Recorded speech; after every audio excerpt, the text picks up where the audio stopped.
The Jake Asman Show will begin shortly. Thanks to all these great Patreon members who help support the show. Get your super chats ready. Jake will be here in just a moment. If you love the New York Jets, this is the place to be.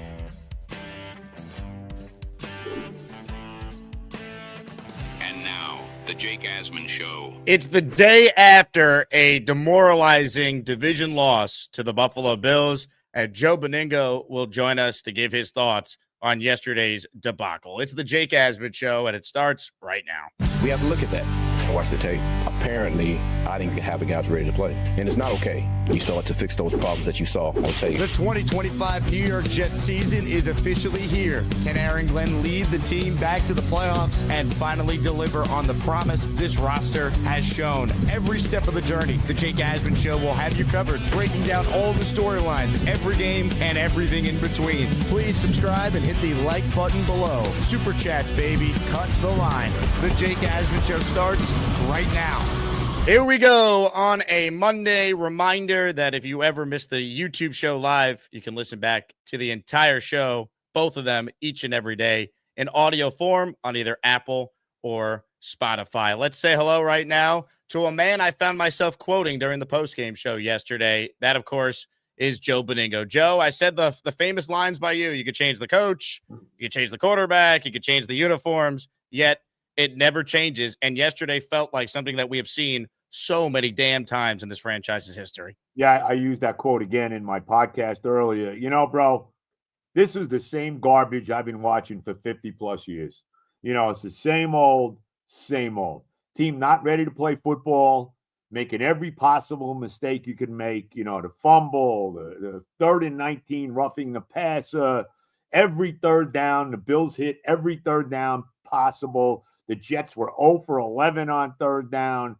It's unbelievable, bro. I mean, just horrific. And I think the thing that bothered me the most was the coach yesterday, because he looked like, I hate to use the word, it's an overused cliche, deer in the headlights, lost on the sideline. And look, of all the egregious things that happened yesterday, when they're down 20-0, and it's a 4th and 3 or whatever the hell it was on the, I guess it was the Buffalo 30 or 25-yard line. You have to go. You have to go for it. You can't kick a field goal there. Come on. That is playing not to lose football. And when you play that way, you lose every time. What was that? Oh, my God. Bro, I am so disgusted with this team. And that's the thing that really bothered me the most yesterday. Look, I know the quarterback's probably not any good, and he stunk yesterday. Missed open guys. Starting with that first drive of the game, he had a wide open Garrett Wilson on a 3rd and 10. That would have been a big play. Maybe he would have took it to the house. He missed him by 5 yards. That pass to Davis right before halftime, they would have had an easy first down. He threw the ball behind him. He didn't catch it. Even the next play, he had Mason Taylor open, and he threw the ball too high to him. Just a horrific performance by Justin Fields. But the fumble, he had that killer fumble. The thing that bothered me the most was the coach, because Aaron Glenn looked like everybody else that's preceded him. Whether it was Bowles, whether it was Gaze, whether it was Salah, whether it was Ulbrich, the same old garbage, bro. He looked like a disaster yesterday. That team wasn't right. What? I said this before the game, and what an ass I am. If anybody should know better, I should. I said this before the game that at least I think one thing with Glenn, this team's going to be ready to play every week. And it didn't take long for us to find out that that was not the case. That was just despicable yesterday. It was so bad that it was still late third quarter, and I was already watching the Mets. That's where I was yesterday, bro. The game was over. You knew the game was over. Let me seriously, you could go back this far in the game. You knew the game was over on the first third down of the game for Buffalo when they had a 3rd and 10, whatever it was, 3rd and long, and freaking Josh Allen runs for 40 yards. What else can I say? And tell me, how is it possible that this stiff Michael Clemens is still on the team. Why is he on this team? He's never done anything, Aaron Glenn, he talked a good game, okay? Before the year started, we are not going to tolerate anybody that makes mistakes on this football team. If you make big mistakes, if you make a big penalty, if you, whatever it is, kill a turnover, whatever it might be, okay? As my stupid phone rings, excuse me, Jake. I don't know why I even brought my phone down. It's probably nobody of consequence. Maybe it's Aaron Glenn. You need some advice how to get the I'll tell team. you right now, it's clearly not Aaron Glenn.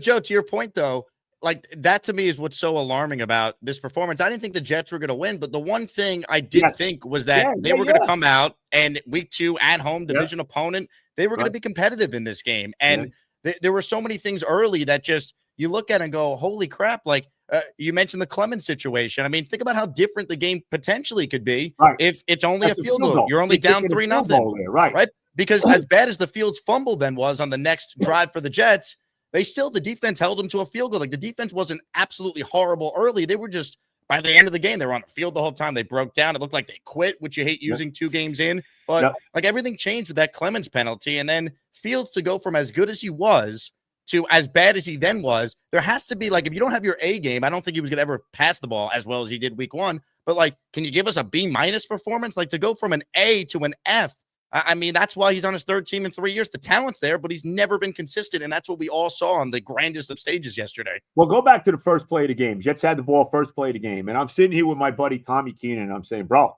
they're stacking it for the run here. This is first play should be a play action pass. In fact, you could throw a play action bomb down the field to Garrett Wilson. I'd be, but what do? They run straight up the middle, right up the middle, and they get stuffed. How about that? I want to get back before I even get to that play, the next play I'm going to bring up. The thing with Clemens, Glenn opened his mouth. You're not going to play if you make big mistakes on this team, and it's easy to cut Xavier Gibson. That's an easy cut. You know what I mean? He's a kick returner. He's not exactly Devin Hester. Nobody's crying about Xavier Gibson. Okay? And Clemens stinks. Is he going to cut Clemens now? Is he going to cut him? Because how the hell do you let this guy play? And he put him back in the game. The next drive, he was back out there. The next drive. I couldn't believe it. So you're full of it, Aaron. Okay? You're full of it. But let's go back to the play calling last week was great. This week it was a disaster. How about he hits Wilson for a first down? I forget what the score was, but they were still relatively in the game. They got a first down on about the Buffalo 45. First play after that, he puts in this kid, Arian Smith, and call a reverse. Buffalo knew exactly what they were going to do, and they nailed him for a 10-yard loss. You might as well punt it right there. What was that call? What are you doing? Why are you getting cute? What a disaster. I just, we've seen this so many times. It's the same crap. Why do I think Aaron Glenn's going to be any better than anybody else that's coached this team that isn't named, Bill Parcells or Rex Ryan or Weeb Eubank? Again, maybe Herman Edwards. Why would I think that, bro? There's no signs of this right now. This was a disgrace. And I tell you, they're almost better. Now, it looks like Fields isn't going to play next week because of this concussion, what I'm hearing. They're almost better with Tyrod Taylor playing. I really. Tyrod Taylor's a better quarterback than Justin Fields. I mean, it depends what version of Fields you get. If you get the guy in week 1, then okay. But yesterday, for sure. But, bro, here's the bottom line on Fields. Fields cannot beat you throwing the ball if you can't run the ball. If the Jets can't run. Last week, they were able to run for 180 yards. Of course, they still lost. If you can run the ball, then Fields can be effective. But when you can't run, and now you're asking this guy to, come back from 2 scores down or 20-0 down, forget it. There's no chance. 100%. Especially when you're kicking field goals when you're down 20-0. I mean, what are you doing? That bothered me, Joe, because to me, a couple things in this game with the coach that concerned me, right? You brought up the Clemens situation. He's back out there right away. I mean, what are we going to have, like termination Tuesday? He's going to cut a player every Tuesday. My big thing, and I texted this to you when we were talking about the game, I understand, like, you want to give some players a chance that were here. Maybe you can get the most out of them. But, like, we've known for 3 years Xavier Gibson is not the guy. We've known for 3 years Michael Clemens is a dumb football player that is going to cost this team. And instantly, week 1, week 2, these plays are game-changing. Gibson potentially cost a win last week. Clemens, it all started to spiral after that. Like, I get holding guys accountable, but maybe You don't need to be put in a spot to hold them accountable after they make game-changing mistakes. You hold them accountable in training camp by cutting them, and they can't hurt you in games that actually count. Right. Yep. And That's then the same. I don't know what else to say, bro. I mean, it's just how about the play when Sauce Gardner, who had a terrible game, by the way. awful. So did Michael Carter, Stevens. I'm very God. concerned about this defense. Jamian Sherwood, since they paid him, he's been bad. How could you not be? And I Yep. guess Jermaine Johnson got hurt in this game. He has, he left and didn't come back. Unbelievable. Ankle injury. But how about the play with Sauce Gardner? He had 2 defensive holding penalties in the game. He comes off the edge. He's got a clean shot on Josh Allen. Josh Allen does, a little hula hoop move, and he gets away for like 8 or 9 yards. Gardner whiffs on him completely. I mean, how much more of this crap can we take, bro? I mean, it's just unreal. I can't take it anymore. I'm sick and tired of it, and we're only 2 games into it.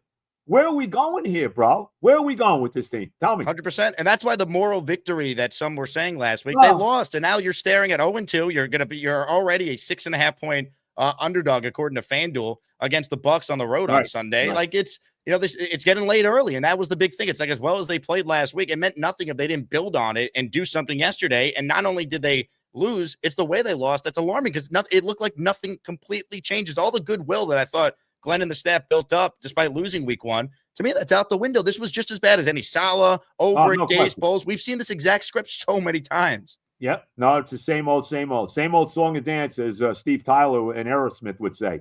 I mean, that's pretty much what it was. And he just looked lost. He didn't know what the hell he was doing, Glenn. The punting when they were down, Joe, or not going for it.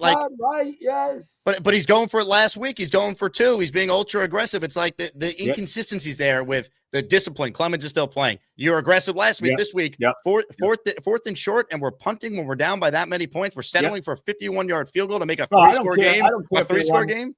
I don't care if they run their own 10-yard line with that 4th and short. You got to go for it. Right. I mean, it was unbelievable. I mean, I look, and of course, to lose to the Bills, all these damn Bills fans in the house and all of that crap, and Josh Allen, that play after Gardner missed him on that one play when he came in on the blitz, and there's Allen like laughing his head off. I mean, I can't take it anymore, man. And by the way, Joe, the Sauce Gardner play that bothered me even more than that is Allen goes out because his nose gets all bloodied up. Yeah. Trubisky comes in. And he beats Sauce, and Sauce gets called for holding on the play to make matters worse. Long and Mitch Trubisky comes in and burns him when the guy was wide open too, right? Sauce is so overrated. They paid this guy. Come on. Can we stop acting like this guy's the second coming of Deion Sanders? He was bad yesterday. I'm a Sauce guy, but he was great last week. Yesterday, he was terrible. But I thought beyond just him, what concerns me, Joe, is Sherwood hasn't been good. Quincy had a brutal missed tackle yesterday, had the penalty week 1. Who's the guy that missed? Yeah, Quinton Williams, right? He's the guy that missed James Cook on that 50-yard touchdown Quincy, run, right? And look at the effort. If you watch that play back, watch Quincy, Brandon Stevens. He quits on the play. And this guy they gave $36 million to this offseason. That was their big free agent move besides Fields. It's like, I don't know. I'm just – it was alarming, man. It's one thing to lose, but when you lose to a team that you've actually played well in your building the last couple of years, and the game is essentially over like midway through the second quarter, I think we all knew there was no chance of anything. No chance. Right. That's bad, man. I think we learn a lot about Glenn based on how they look on Sunday. Like, to me, another no-show or another awful performance. Like, why would any Jet fan think any different? I feel like the honeymoon for Glenn, it's like it's over after that. Yeah. And what did he say? Now you played it in your opening clip. At the press conference, he said, apparently I didn't coach. How do you say it? Apparently we didn't come to play today. He's like, I didn't get the team ready to play. Like saying, apparently? Yeah. What do you mean? Of course you didn't. They weren't even, there was no apparent at all. They were not ready to play, Aaron. Okay? Not freaking ready to play. Who the hell are you kidding, man? Bro, I'm telling you, man, I am disgusted. I really am. And I got to listen. And I don't know if you were you there yesterday? Did you go? No, thank God. Someone offered me a ticket last second, and the best decision I made all day was not going, thankfully. Yeah, well, but listening to Tony Romo do this game. Can he stop already? Can he stop acting like the Jet defense is the 85 Bears? Can he stop already? What a great game the Jets played last week. No, they didn't. They lost. And this freaking Steelers team got beat by 2 touchdowns at home by Seattle. Give me a break, okay? Enough already. It's nonsense. Jake, I'm so damn disgusted. Oh, my God. It's just been between the Jets, the Mets finally won a game yesterday. I mean, unbelievable. But, after they lost 8 in a row, you know where I'm at with that. We'll see. They're lucky the other team's chasing them 1. Didn't win, excuse me. They lost, and somehow the Mets are clinging to a playoff spot. But I mean, it's just I don't know what to say anymore, man. I mean, I don't know what to say. I really don't know. And you were positive after week 1 too, surprisingly. A little bit. I was encouraged by what I saw. You know, we still lost the game, but it was encouraged. They looked like a professional football team. Right. And that's the biggest thing that bothers me today is I was fooled into believing that this coach was going to have this team ready to play every week. And it didn't take long to see that's not the case. It's so disappointing. You brought up the broadcasters. I'm sure you love Jim Nantz comparing the Jets to Middle Tennessee State against Alabama in this one yesterday. That's pretty much what it is. What is it? That's what they are. Middle Tennessee State against Alabama. You know, brutal. It's a disgrace. They stink. Let's be honest, bro. Let's be honest. Seriously, they are, and I think I can make this statement without pretty accurately. They are the worst organization in professional sports today in North America. They're the worst. Now, I don't care what team you want to give me and what sport you want to give me. They're the worst organization in professional sports today. They haven't been to the playoffs since 2010, the longest drought in professional sports in North America. I mean, let's be real about it. They stink. They were showing their record. That's what they showed Buffalo. I think it was since 2018. And Buffalo's like 40, 50 games over 500, and the Jets are like 40, 50 games under 500. I mean, it's despicable. It really is. I mean, and I don't know, when is it ever going to get better? Is it ever going to get better? I don't know that. I don't know that. And they got to draft a quarterback. Bro, I don't care what Fields does the rest of this year, okay? They have to draft a quarterback in the first round. There's going to be a lot of guys coming out, a lot of pretty good guys. Who knows? You never know. It's such a freaking crapshoot with these quarterbacks. But they're going to have to, bro. They're going to have to. Because I'm telling you right now, Justin Fields is not the answer. He's not the answer. Doesn't feel like it. And look, in reality, that was probably always more likely than not to be the case. Like I think I said on the show, maybe a 20% chance he's the guy long term. But I just expected more than yesterday. Like to me, the fact he looked as good as he did week 1 and then to come out and play that poor, and you knew right away it was going to be one of those days when he misses Garrett on the opening throw. It's just there's no B- game in there. Like I don't need you to be A+ every week, and that's not fair. But that to me was so disappointing because I thought the offensive coaching week 1 was great, but Engstrand, I mean, there was no balance. Like there was no adjustments defensively. I mean, Aaron Glenn made some comments yesterday, Joe, basically alluding to having to evaluate the coaches. I wonder if he starts to get involved with this defense because I like the Steve Wilkes hire at the time, but 2 games in, they've allowed over 30 points and been non-competitive on defense. Non-competitive. And offensively, they had, I think, 164 total yards. How about? And 57 of them or 56 of them were Tyrod in garbage time. Congrats to Jeremy Ruckert on scoring his first NFL touchdown. Right. But how about, the only reason I saw that is because I was bouncing back. I was watching the Mets, and it was between innings. I bounced back. I happened to see that. Taylor, and I didn't realize at the time that Fields got hurt, and that's why Taylor was in there. He's in the game when they're down 30-3, which I hated in the first place. Take him out. Put him in at halftime. Why was it? That's another thing. You could make a case that he should have made the move at halftime. Fields was so bad, right? I mean, come on. Why did you put Taylor in at that point? I think Glenn didn't want to create a quote unquote QB controversy, but you're right. I mean, Fields was he played as poor as you could play it. Actually, if they did that, you couldn't say it wasn't justified. That's how bad it was. Of course it went right. No, there's really nothing left to say, bro. And what happened to this offensive line? And how they were terrible. And how about Breece Hall using him in the passing game? Can we see? Right. Fields is having this terrible game. How about throwing some dump offs to Breece out of the backfield? How about that? Oh my God.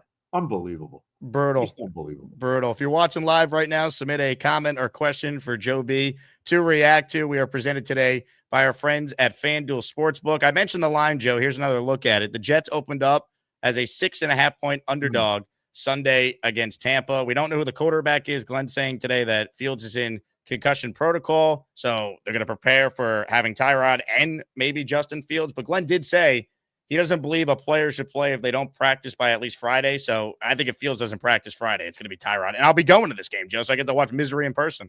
Well, I mean, look, they're probably better off with Taylor playing. I mean, he's better. I mean, it's going to be a different offensive approach.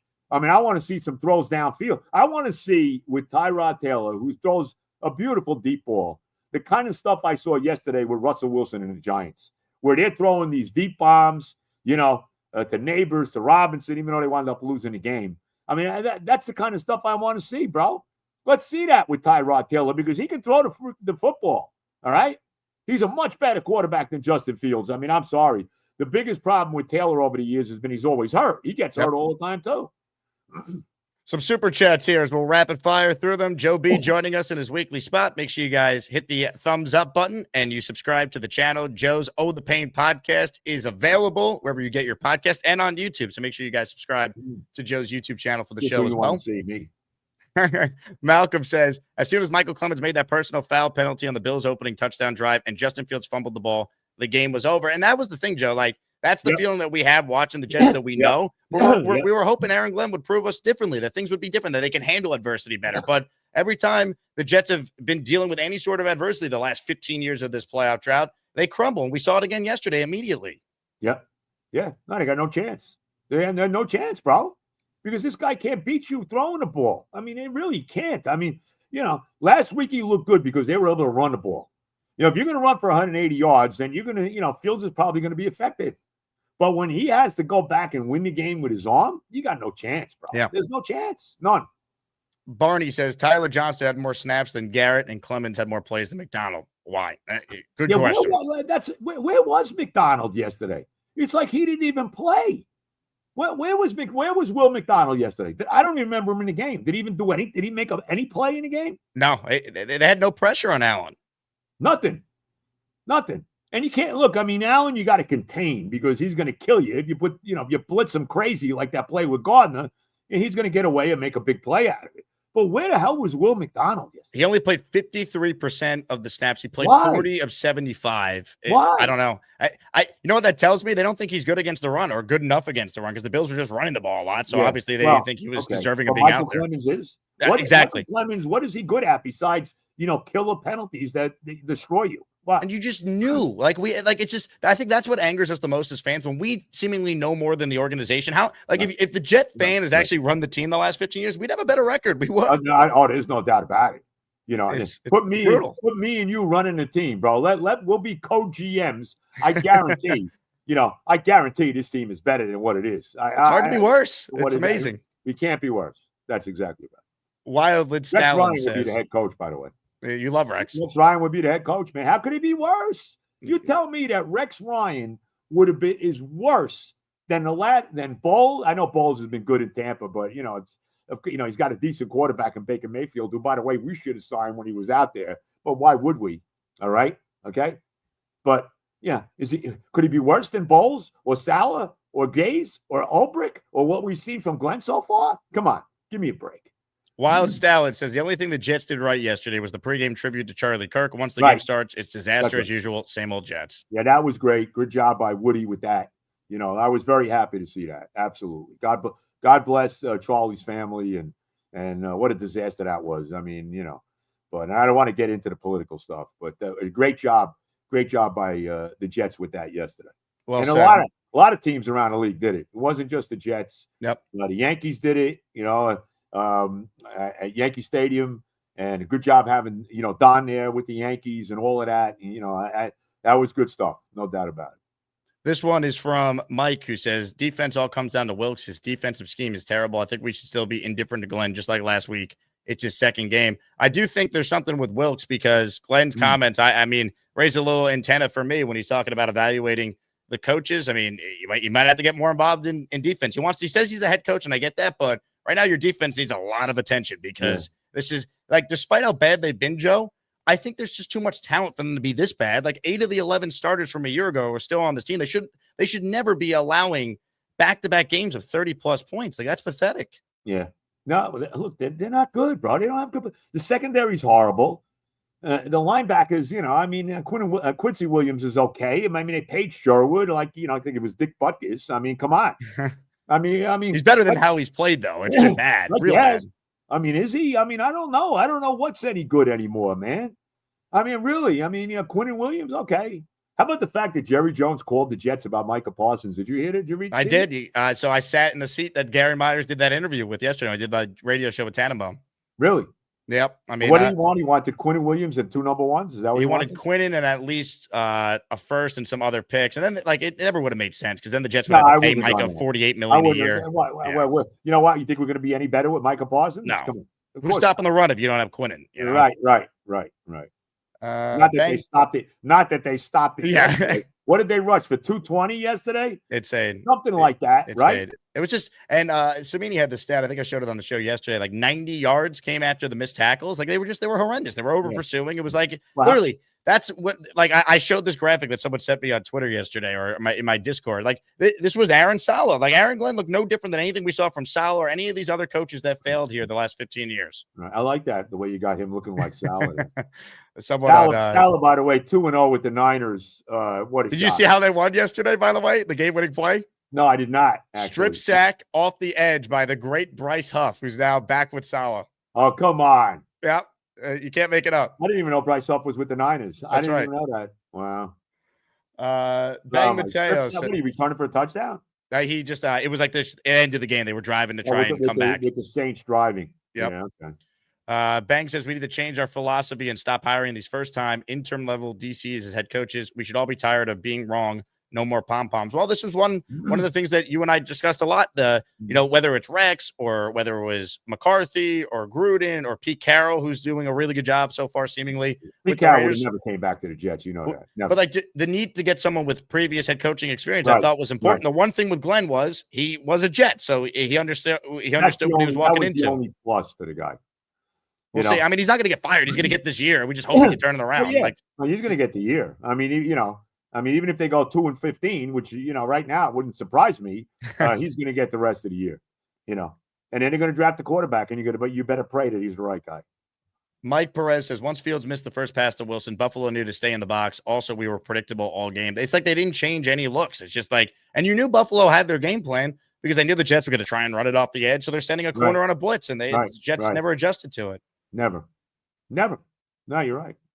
Few more with Joe. Last chance to get your question or comment read. Jimbo says, morning all. It's like guys forget how to play football, or once they walk into one Jets drive, or the abilities are zapped like in Space Jam. Oh, the pain. Yep. Ben, there's nothing else. There's nothing else to say. I mean, it was just a despicable performance that we've seen a million times. I've seen over a million times in the last 50 years. Yep. It's just, I feel for the fans who were there yesterday because it was a Bills home game by the second quarter. Oh, yeah.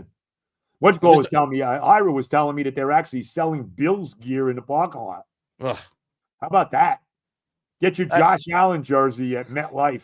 Come on. Pathetic. And you know what, though? Can you blame any Jet fan who sold their seats or didn't renew their season tickets? No. This is why. Why. No, why? And wait till they play the Cowboys. What if they're probably going to be, I don't know, Miami stinks too. Maybe they could beat the Dolphins. I don't know. But the chances are good they're going to be 0-4 going into Dallas, and it's going to be 50,000 Cowboy fans in the building. No doubt. It's unreal. Bang says, Joe, Sauce and Revis should not be in the same sentence. I mean, anyone who put them in the same sentence in the first place was being ridiculous. Yeah, right. Exactly. He is not Darrelle Revis by any way, shape, or form. No, it's brutal. Dave Briggs says part of it is MetLife's a dump. I mean, there's nothing appealing about the stadium. No, the MetLife stinks. I mean, come on. And it's still the Giant Stadium. It's not our stadium. We still don't have our own damn stadium, and we never have. Even when we were at Shea Stadium, it was I'm a Met fan. It was the Met Stadium. Let's be honest. Renzo, who's watching on X, says already judging Glenn off 2 weeks is ludicrous, man. Did Detroit do that with Campbell? This fan base is one of the worst. Yeah, well, what do you want from us? Well, fan base is one of the worst. What the hell, by the way, okay, ludicrous, do you want from the Jet fan base? Are we supposed to be happy? Are we supposed to be positive? What the hell are we supposed to be positive about? Okay? You tell me what. I'm tired of seeing the same goddamn game all the time, 2 weeks into the season. So I'm supposed to be positive, and Aaron Glenn's going to be the answer. No, why should I be? I've got nothing. I've been a Jet fan since 1965. Thank God I saw them win that damn Super Bowl. And since then, it's been 56 years of getting it right up your ass. So don't give me this crap that we're jumping on Glenn too soon. Let's see it this week. Let me see his team bounce back and beat the Bucs this week and then go down and beat the Dolphins. Come home 2-2 against Dallas, and I'll feel a lot better about Glenn. But right now, don't give me this garbage that we're the worst fan base there is. Why? How could we not? How can you be a good fan base when you got the worst damn organization in professional sports? Give me a break.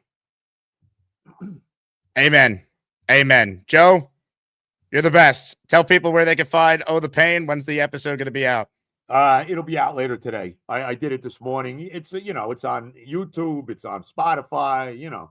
Anywhere you get your podcast. And it's not. And by no means is it Joe Rogan. We'll tell you that.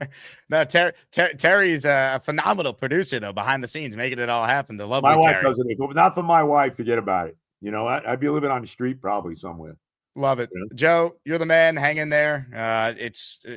I mean, as bad as yesterday was, we still got to deal with another 15 games. Hopefully it gets better. Only 15 to go, bro. All the love, Joe. You're the man. It's only the second week of the season, and already we got a new hemorrhoid, Joe, you're the best. Talk to you soon. All right, Jake, all the love, baby. See all you. The love. Joe Benigno, weekly spot, Oh the Paid pod. I mean, look, this is an elite fan base, one of the best in sports. Anyone sitting here criticizing a Jet fan for being discouraged, being disgruntled, being frustrated.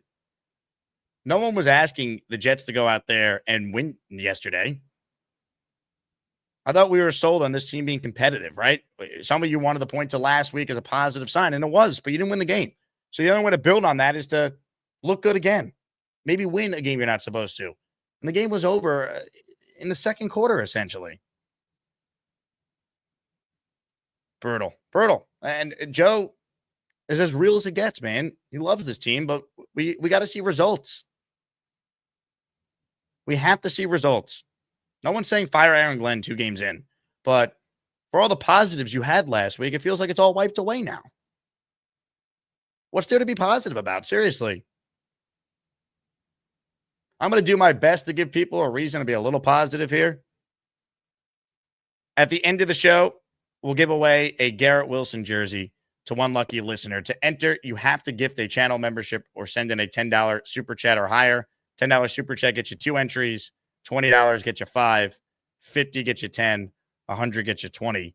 If you don't win, these shows today, the one with Joe B right now and the one this afternoon with Will Parkinson, are the final 2 shows to enter our weekly raffle featuring the following 3 signed items: a signed Justin Fields jersey, signed Jermaine Johnson jersey, and a signed Sauce Gardner jersey. Those are the top items. So gift memberships or super chats to qualify for the daily prize and tomorrow's weekly prizes. All right, a couple more super chats, then we'll get to your calls as well. Robert says, fire everyone except the punter. I mean, if it's a 1-game sample size, then yeah, right? That's how bad it was. Only the punter was good yesterday. Game ball to any Jet fan that had to sit through that yesterday. You deserve so much better. Thunderlip says, my son Cam wanted a rival Fields jerseys.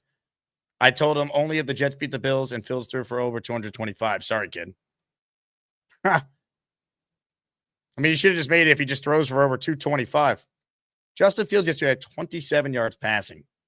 27, man. I get it. He's not going to be a guy that's going to be a consistent thrower of the football.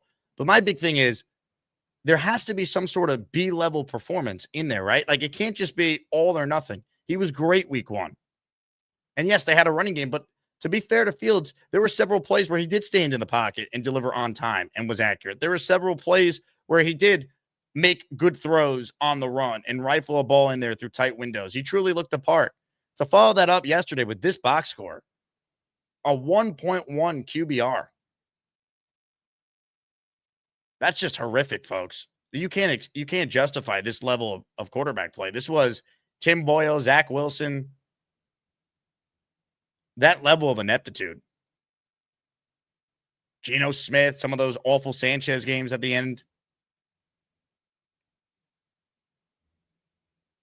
It's incredibly discouraging. But I'll say this. Losing yesterday counts just as much as the same as losing week 1. Even though they played, quote-unquote, better in week 1, and they clearly did. It's all the same. They're 0-2. If Aaron Glenn wants to prove that he's different, go surprise us. Go out there when no one's going to pick you. Everyone's going to say, oh, the Bucs, they're going to kill the Jets. And win a game on the road next week. There'll be a lot of Jet fans in the building, even though it's Tampa's home opener. Tampa is playing tonight, so we'll see what happens. Maybe there's, some fatigue, having a short week.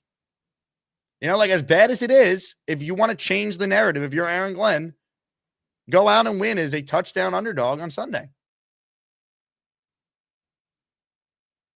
Because that's the only way things change, man. Like, you can't ask Jet fans to be patient. We want to see results. If they presented themselves well yesterday, I'm sure I would have been frustrated with losing because I don't believe in the moral victory stuff. But I understand who they're playing. The Bills are probably winning 13 or 14 games this year.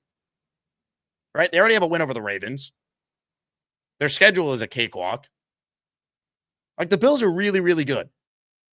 And it might turn out that the Steelers are not that great after what they did yesterday. It's early. We're all making assumptions. We don't know just yet. But I can't sit here as a Jet fan and not be very concerned by what we saw yesterday because it felt like a lot of what we have seen.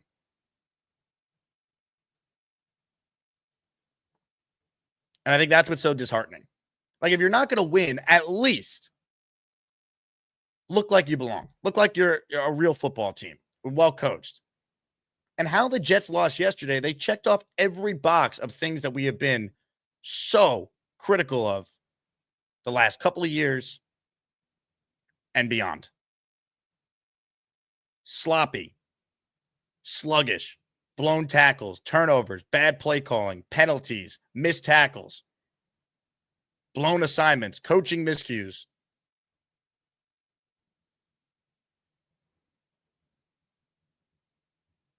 And with the coaching, I did not like either decision by Glenn to kick the field goal when they were down what they were and to punt late in the game.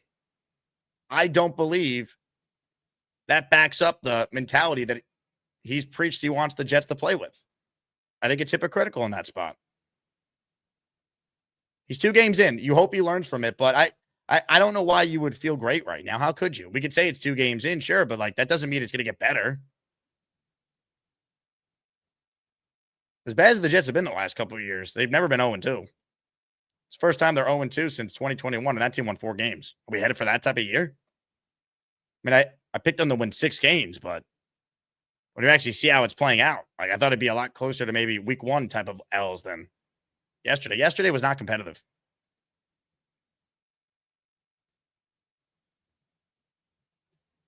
Speaking of things that are competitive, let's talk about a brand new sponsor on our channel. Ladies and gentlemen, I'm pleased to tell you all about our new sponsor, 1v1me. Now, if you don't know what this is, let me explain. Sports, they're all about competition. Every snap, every possession, every clutch moment matters. That same energy is what 1v.me brings to video games. Every single day, you could watch and stake on matchups in Madden, NBA 2K, FC, and Call of Duty Search and Destroy. All the games are streamed live. Every match has reps, and payouts are instant. And these aren't just random online lobbies. They're the best players in the scene, pros, streamers, and rivals, with season playoffs and championship games on the line. Every game matters. Over $100 million has already been paid out on the app, and the community is growing fast. If you're a sports fan, a gamer, or just someone who loves having a little extra on the line, 1v.me is where you need to be. It's not just about winning. It's about bragging rights, too. Every match has a chat going crazy, much like this chat, and you guys can back your pick in real time. So download today, use my code Asman, and your first stake on the app is risk-free. That's code Asman for a risk-free first stake. So download the app, and you'll see. I mean, sounds like this is something that we need to get, Charles Gorman on and see what he could do against some pros on 1v1me. But check it out, folks. Check it out. Use that promo code Asman. Download the app. It's in the App Store. And use the code Asman for your first risk-free stake. Thank you to 1v.me for being a part of our show. With that said, phone lines are, in fact, open. Reminder to those of you who missed the announcement at the top that our show is available as a podcast on either Apple or Spotify. So search Jake Asman Show there and spread the word that this podcast on YouTube is also an audio podcast on other platforms. Super chat from Neil, and then we're going to get to your calls coming up. Neil, you're in the raffle for 5. Thanks for the support. I saw starters on the sidelines for many series instead of mixing in and keeping starters on the field more than 50% of snaps. All previous coaches wanted Rodgers and Adams, and they said no thanks when they said no Rodgers. All previous coaches wanted Rodgers and Adams. I'm not sure what you mean by that, Neil. I think there would have been a lot of head coaches who would have made the same decision Aaron Glenn did. I think at this point, the Aaron Rodgers discussion, like, it is what it is. The reality is evaluating where the Jets are right now and whether or not we feel good about this coaching staff and feel good about this new regime. 2 games in, I think the answer right now is no, but it's 2 games in. Let's see what adjustments they make. One of the things Glenn said yesterday that I'm going to talk more about later, he made a comment about evaluating the coaches. And I do wonder, do we see Glenn get more involved in the defense? He says he has all the faith in the world in his coordinators. He reiterated that this morning. But let's see. Because the defense needs some attention to right now. The defense has been bad, real bad. And some of the guys that you're counting on to be good players have been really bad, disappointing. Quincy yesterday, huge missed tackle that set up the Cook touchdown. Sherwood has not been good. Last year, Sherwood, it felt like you were always watching him. He was always making plays. He was voted team MVP. Where's he been? Stevens, I don't need to tell Jet fans on that. He should be benched. I'd love to see A.Z. Thomas this week. Michael Clemens, what the hell? Where was Will McDonald yesterday? Sauce was awful yesterday. I need him to bounce back. He should be shadowing Mike Evans this week. I think we learn a lot about the Jets this week. I'm, as down as I am now, if you want to have reasons for belief, if you still believe in Aaron Glenn, if you're saying, Jake, you got to be more patient, then he's got to show us something on Sunday, right? Like, he's calling out his team. How does his team now respond? The Jets of the past, they don't win Sunday. It's the same old same. Show us something different now. Cross drag with a super chat. I'm so pissed. I don't understand how we look this unprepared. We lack attention to details. Jake, if you're the head coach, what do you do now? Well, for starters, Michael Clemens doesn't play. If you're going to tell me they can't cut him because they don't have depth at that position, fine, but he's not playing. He's being benched for a game. A.Z. Thomas is starting for Brandon Stevens. That effort on the touchdown run was deplorable. Can't have it. Got to send a message to the team. Can't pay a guy $36 million in free agency and get that type of effort on in the second game of the season. Can't do it. I start there. If I'm Aaron Glenn and I am a defensive guy, I'm sitting in with the defense all week, putting together the defensive game plan with Steve Wilkes. That's where I start. There's some other things I'm sure, too, that will come up. Lou B says, hot story, L5 controversy with a grandma yesterday. I heard all about this. So yesterday, the L5 tailgate was going to burn a Matt Milano jersey. But apparently, Matt Milano's family, including his grandmother, happened to be parked next to L5, and they saw their son's jersey about to be burned. So they requested a different jersey to be burned. So L5 burnt a Josh Allen jersey instead. Apparently, the Milanos are good people. Now, I don't like their son because he plays for the enemy, but shout out to the Milano family for apparently being cool with some Jet fans at the tailgate before the game yesterday. All right, some of your calls coming up now. Let's say hello to Ethan, who starts us off today. Hello, Ethan. What's up, Jake? What's up, Ethan? Speaking of defense, so I turned on a red zone like after the Rucker touchdown, which why the game wasn't off in the first place, I don't know. Should have been off at halftime, but defense, can we force a turnover once? Well, I see so many interceptions. First drive of the Panthers, the Cardinals get a defensive touchdown. You'd think with a different scheme, different coaching, we could do something. Nothing.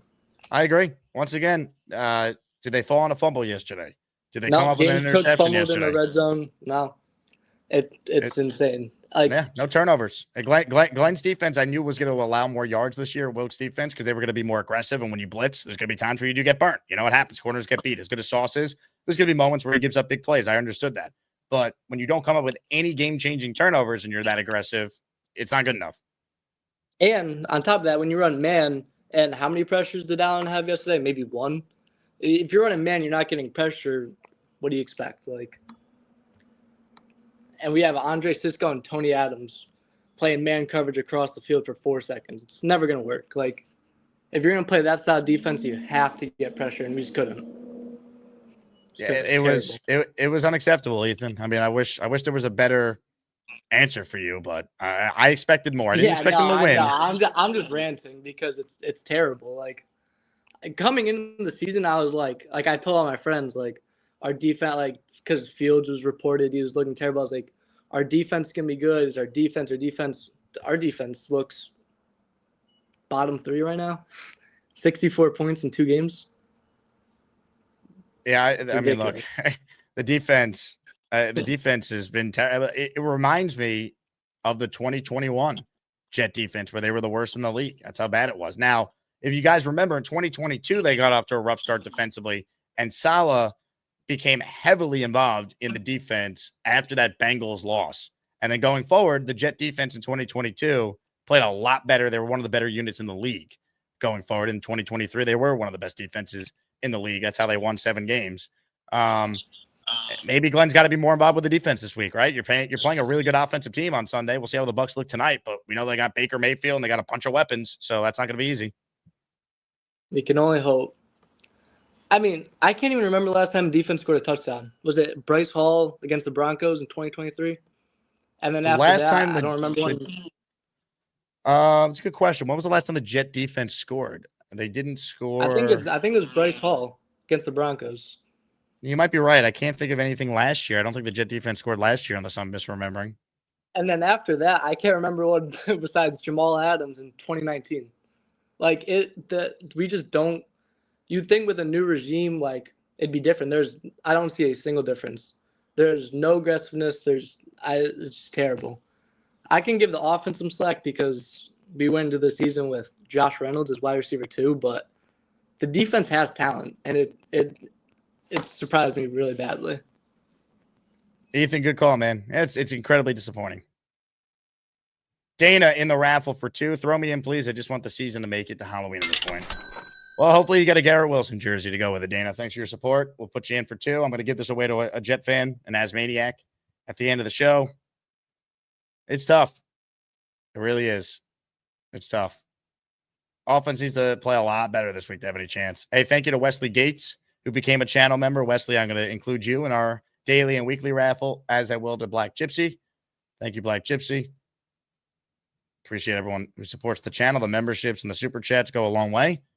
Real quick, I'm going to mention this a couple times here because I want to do something solid for one of our own. Our guy Fireman Ed is supporting a charity for a fellow Jets fan. He's participating in a charity golf outing coming up on Friday this week. And for those of you who want to help support John Mohane, who's been dealing with a lot over the years, was involved in a brutal accident and is severely handicapped now, but is continuing to fight every day. They're raising money for John with the JP Strong Hope Charity Golf Tournament. So for those of you who want to contribute, you see that QR code there? You could take out your phone and you could scan that code there, and it will take you right to the website where you can make a donation, or you could just go to the website, jpstrong-hope.com/events. I'm going to post the link in both the description for those not watching live right now, and I will post it in the live chat for those of you who are watching live right now. And hopefully the Asmaniacs, we're always very good at doing this for people when one of our own is involved, especially. Hopefully the Asmaniacs will come through again and support John Mohane and, of course, Fireman Ed as well. So shout out to Ed. He'll be joining us in Tampa as well. So, obviously a very tough day for us as Jet fans, but John is fighting every day. So definitely want to make sure that we support him and we support Fireman Ed as well. Comments, questions, super chats, they cut the line. Let's get back to your calls right now. If you missed it, Joe Benigno joined us for the first 30 minutes of the show. Click that like button. Make sure you guys subscribe to the channel, even if you go away for a while, which the way this is headed, feels like that could be coming. But please hit that subscribe button. It goes a long way towards the show. Continue to survive and grow and get better and better. Let's say hello to one of our greats on the line. Ladies and gentlemen, it's Clifton time.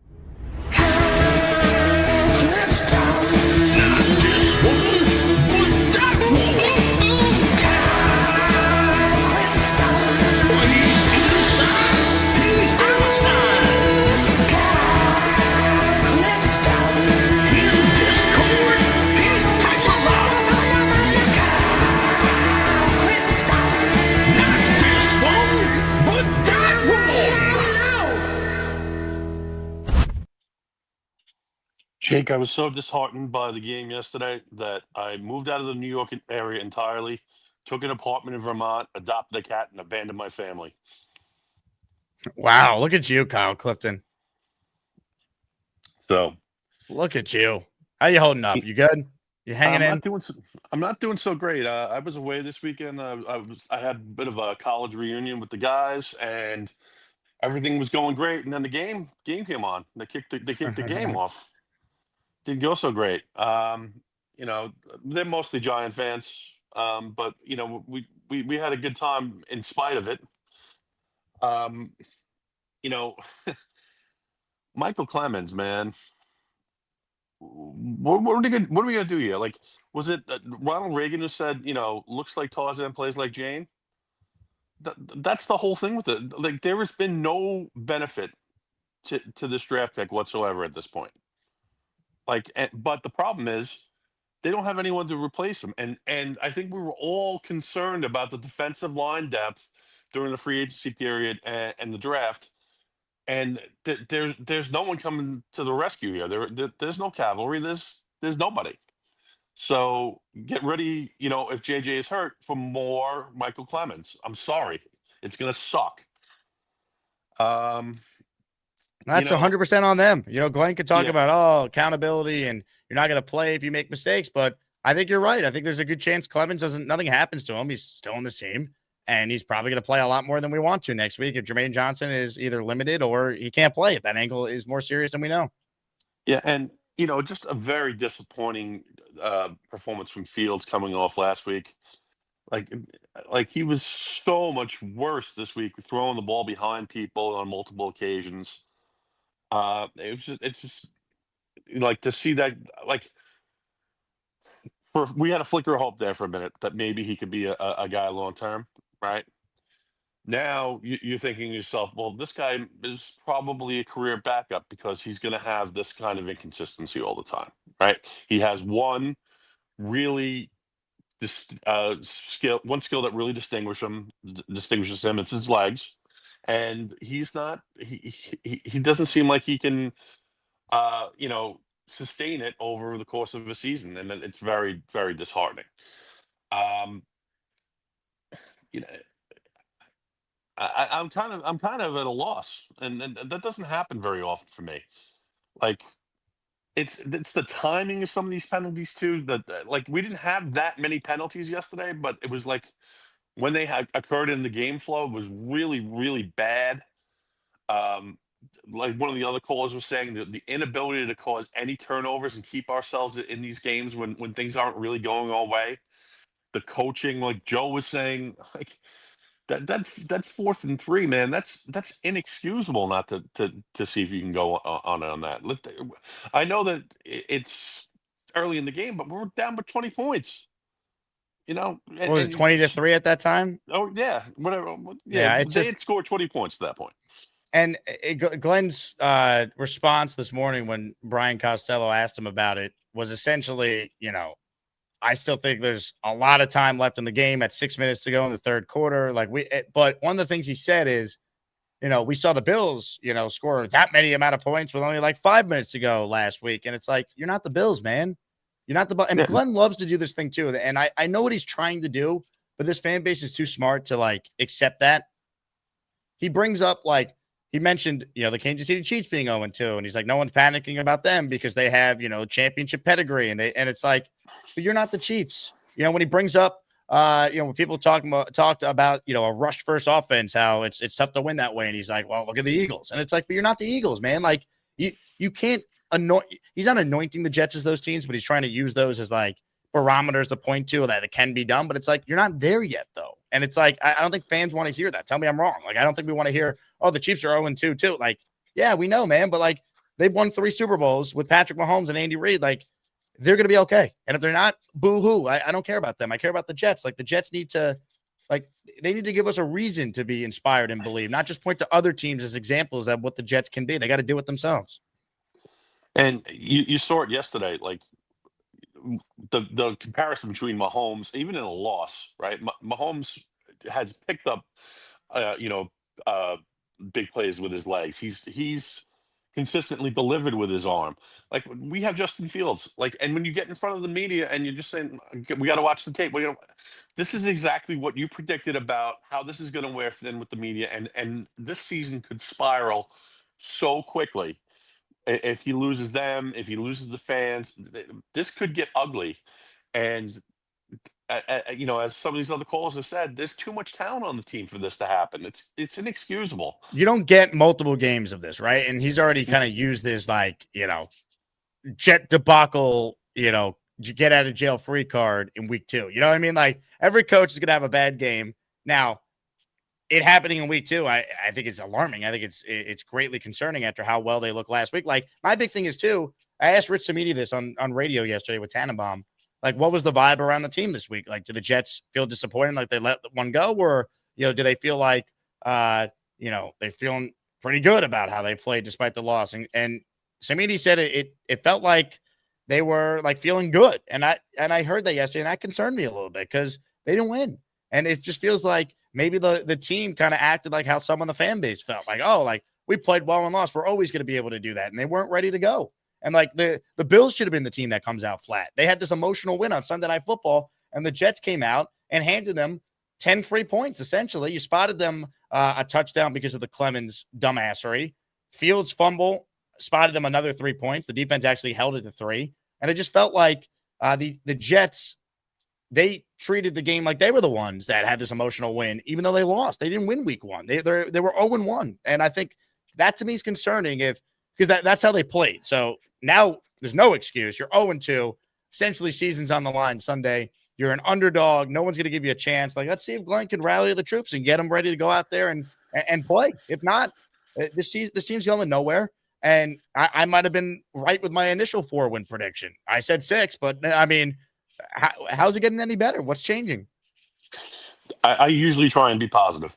There was not a whole lot of positives to take out of yesterday. Here's one. If you're a fan of Jeremy Ruckert, maybe he can keep himself in the league after 2 weeks. That's it. If you're a fan of betting and you put $5 on Jeremy Ruckert anytime touchdown on FanDuel, you won $85. That's all I got for you. Congratulations. Thanks for your time, Jake. Kyle, excellent call. It's tough, man. I'm not trying to say, give up on but it's like, here we go. And where are all the people who told me I was too negative last week? I don't think I was. They didn't win. I know one of them, Cheeseman. I mean, he sent the super chat yesterday apologizing. I appreciate it, Cheeseman, but I'm not going to tell anyone how to be a fan. But like last week, it was like, oh, you're too negative. They did this well. They did, and it's like, I get it. On offense, they look good, but they lost. And how good are the Steelers really? Right? The Steelers just scored 17 points at home and lost to the Seahawks. I don't know. It's early. We'll see. We don't know who's what yet. Injuries change everything, right? You feel for Joe Burrow going down for the Bengals.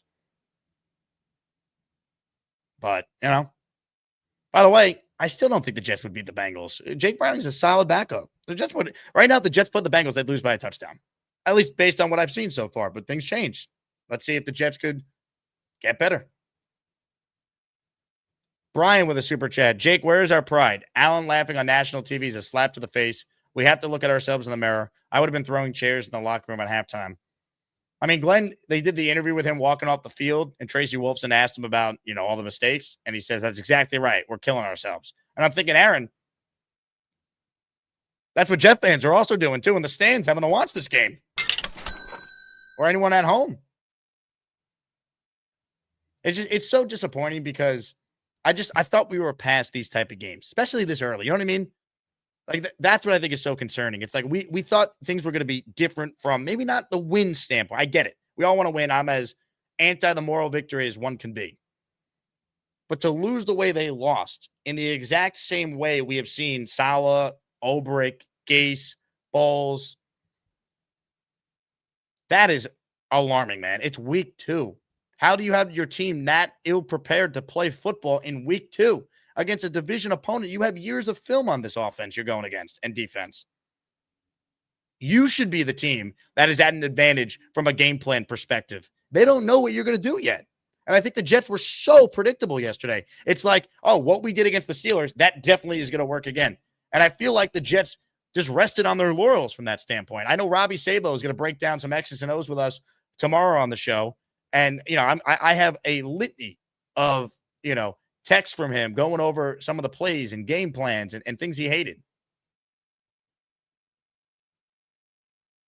You had a DB tackling your running back in the backfield on first down several times in one half. I mean, that means they're guessing correctly. It means you never switched anything up. It means they were more prepared for your looks than you were to counter them.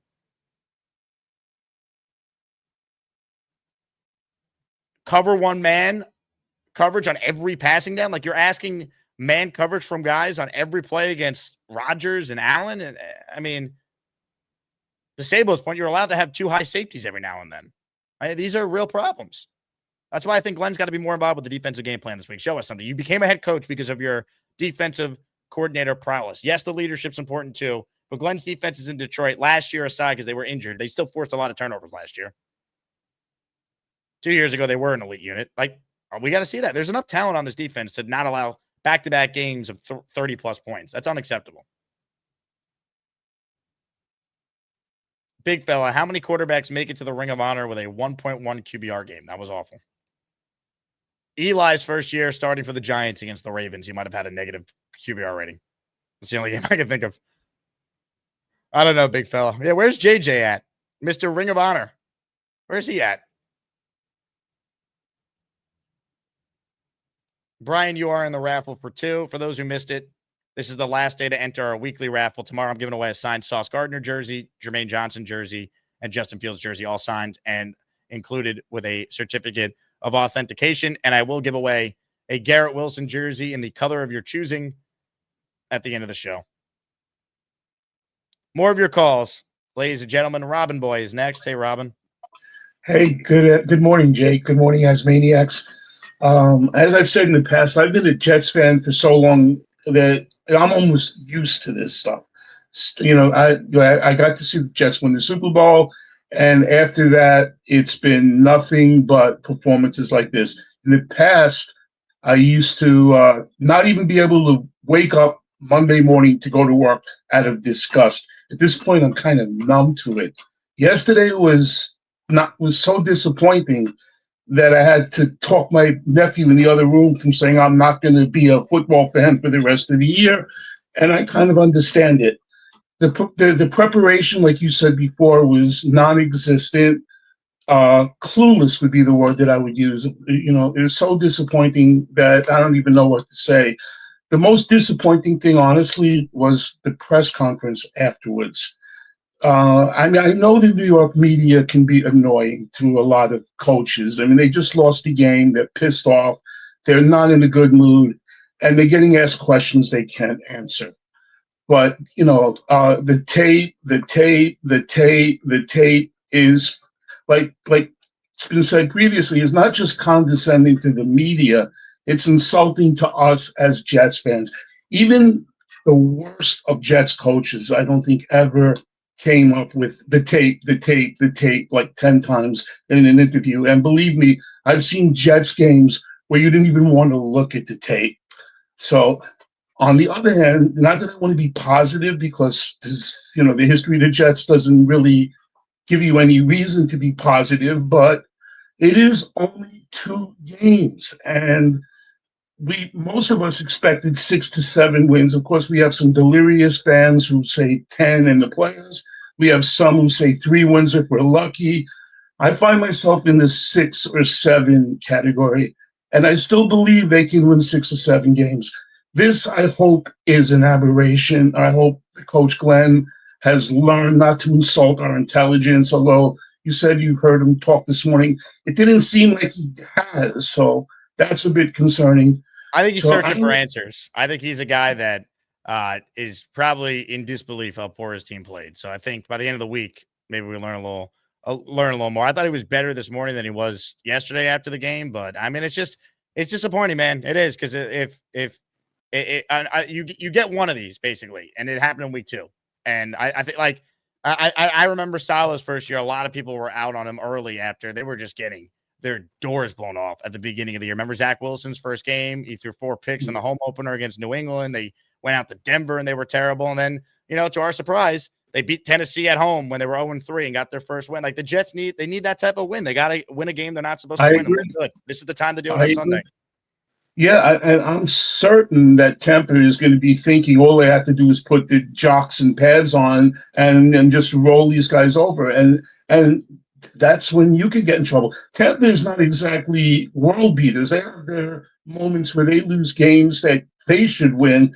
And, they have, I mean, I love Baker Mayfield. In fact, when the quarterbacks were all in that draft, and I wanted Mayfield for one reason. He certainly wasn't the biggest. He wasn't the strongest. He wasn't the most athletic.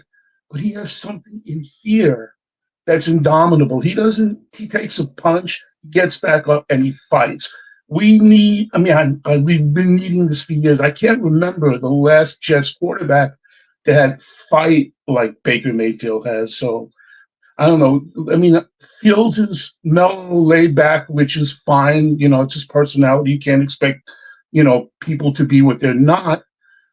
I don't know. To be honest, the last Jets quarterback that I was actually happy we had was Chad.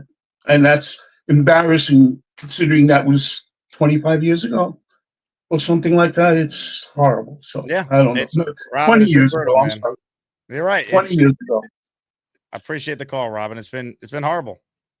And there's no other way around it. It's been unacceptable football for far too long, and the fan base deserves better, man. They do. It's think about how positive so many people were despite a loss yesterday. Like people are like trying to train themselves to grasp on the anything. Like I don't want to tell anyone I'd be a fan. Like I was hoping you guys would be right, but this was my fear.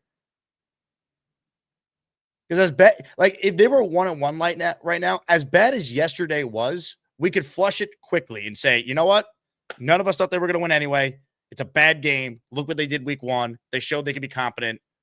It's a learning experience for a new regime. When you're 0-2, it's harder to do that. And we could say, Jake, well, you could still do that if Boswell's missed 60-yarder goes left. It's same but man, close doesn't count unless you actually get it done.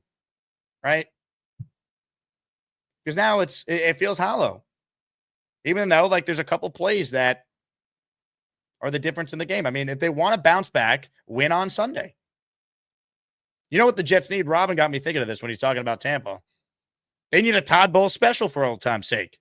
How many times did the Jets, with Bowles, when we thought they're starting to turn the corner, have that inexplicable letdown game? The most notable one is obviously week 18 or week 17 at the time in Buffalo in 2015, right? But there's so many other examples. Darnold's first game, we're all so excited. Game 2, home opener. Jet fans so pumped, ready to go. Come out flat, and they lose to Miami at home. There's others if I really dig back. I don't want to go down that path, but we need the Todd Bowles special. That's it. That's what the Jets need. We need to benefit from the Todd Bowles specialty, the letdown game. We need the Bucs to overlook the Jets. I hope Tampa wins tonight and they're 2-0. Plus, I mean, Houston's an AFC team too. So obviously, for those of you who still want to hold on to playoffs, I guess that would help. Tom D in the raffle for 5. This game was probably the most frustrating game that I've been to. And I was at the butt fumble game. The butt fumble game is overrated, man. It was on Thanksgiving in 2012, and the Jets sucked already that year. But I see your point. Maybe because I was younger then, but this was just embarrassing. Thank God I got the tickets for free. Hey, I want to shout out Dom C, our guy. Comes on the show all the time, a beloved member of the content community here for Jet fans. He texted me last night or Saturday night, hey, I got an extra ticket if you want to come. And I'm like, I appreciate it. It's going to be too tough for me to get there coming after work. I could have made it. I probably would have been there like a minute or so into the game. I checked when I got off radio yesterday, and I said, how long is it going to take me to get to MetLife? And it said like 30-ish minutes. I probably could have made it, but I said, no, I don't want to do it. I had a feeling. Not it'd be this bad, but I don't want to sit there. I don't want to sit there in a stadium that's invaded by Bills fans and watch that type of effort. The Jets have not earned the benefit of the doubt. We have seen what the Jet fan base is capable of creating a home field environment, and we have a reason to believe. The best sporting environment I've ever been in was week 1, 2023 on September 11th when Rodgers made his debut. And to see the stadium what it was that night to what it was yesterday, it's unreal. But Jet fans have shown you when we have reasons to believe the team's going to be good, we have faith in things being different. Rodgers provided hope and legitimate hope that things were going to be different. That MetLife could be amazing from a home field advantage, a crowd energy, because the fans are great. The stadium is, a giant air conditioning unit. It's like if you said, "Hey, create the most generic looking NFL stadium on like ChatGPT or Grok," you'd get MetLife. But the fans are great. But the fans need a reason to believe. We have no reason to believe right now. Some of you wanted to believe after last week, and that's fine. I was hoping you guys would be right, but I got to see more than a moral victory. So I'm sorry you had to sit through that, Tom, because you're one of the fans I'm talking about that deserve way more. Dom says, "See you fellas in Tampa." Hey, we're headed to Tampa, baby. See everyone at our free event at Gaspar's Patio Bar and Grill. Do me a favor, folks. If you're in any Jet fan Facebook groups, please screenshot this and post it everywhere. We want to pack Gaspar's Patio Bar and Grill. The Tampa Jet fan club has been so supportive, hosting the Asmaniacs for our events this weekend. So this will be from 5 until closing time on Saturday. I'll be there. And then the tailgate, there's still tickets available. People have asked, can you buy tickets to the Tampa tailgate day of? You can, but I believe the price increases from 60 or 65 bucks to like 75. So it's cheaper if you just buy online by going to tailgate.jets-fan.com. Also, screenshot this and put this in your Facebook groups or share on Instagram and X. All right? Take a screenshot. Boom.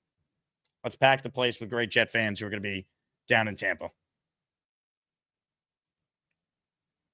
More of your calls right now. We say hello to Black Gypsy, who's next today. Hello, Black Gypsy. What's up, guys? How we doing? So I told y'all last week about Wilkes. That man coverage, that two-man zone. Like what he's trying to do is personnel based, like with great personnel, which we don't have. And our guys don't know where they're supposed to be. Watching that game yesterday was what I said was going to happen. We're going to get torched the whole season. The defense is not ready. He does not know what he's doing. Glenn needs to take over because just the play calls. I don't even care about the game. The calls that you pick on when you see certain offenses and the adjustments that you make, he did not make. So like every quarterback can pick apart a two-man zone or a man. On third down, he played man. I think it was 3rd and 14. He put man on. We got to stop in that play, luckily, because what's the name tapped the ball out of the receiver's hands. But it's just bad play calls overall. AG needs to take over. Wilkes cannot coach defense. Like, look at Wilkes' record. He cannot coach defense. I was wrong about him being on Miami. He was in a lawsuit with Flores and joined when Flores was in Miami. To join that crazy lawsuit they had or whatever.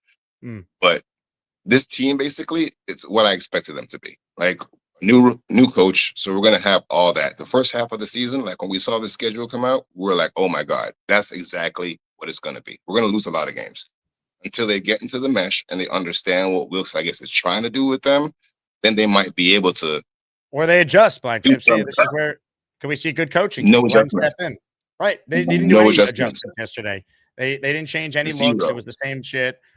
Hopefully. Same play calls in the week before. Look, I understand your concerns with Wilkes. I was willing to give him more than one game in the new scheme, but when you see that again and you don't see any adjustments, and I'm talking to people who know football way more than I do, that are studying the X's and O's and looking at the coverages and not seeing anything, anything different, then yeah, you start to get concerned. 100%. I think Glenn has to be more involved in the game plan this week. I think he's got to make it his own against Tampa, like take it personal, like Rex would do. That's what I think we need to see AG do. Yep. Well, when I said it last week about the play calls, and everybody was like, "Oh, you're crazy." I'm like, it's what he's calling. Like what Saleh did is Saleh played nickel and in zeros, and he mixed it up and disguised it so you wouldn't know. Two-man high he would only use when he was blitzing. Like he understood defense. Wilkes does not understand defense. No defensive coach would do what Wilkes did yesterday against Allen. I mean, Saleh's a great defensive coach. I mean, there's not like he's a really good defensive coordinator. Like the one thing.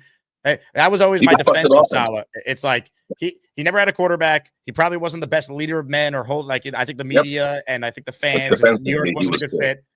Honestly, if Saleh had a quarterback, he might, like if he was in Jacksonville, if he was in a media market that's not, a ton of pressure, he might be successful because there are enough things that he did do that could make him a successful coach, but it is what it is.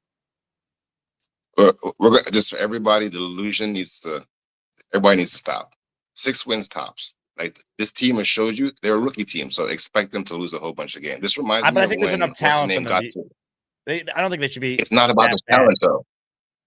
It's the Yeah, but coaching, Jake. Wilkes is It's a not about the veteran. talent.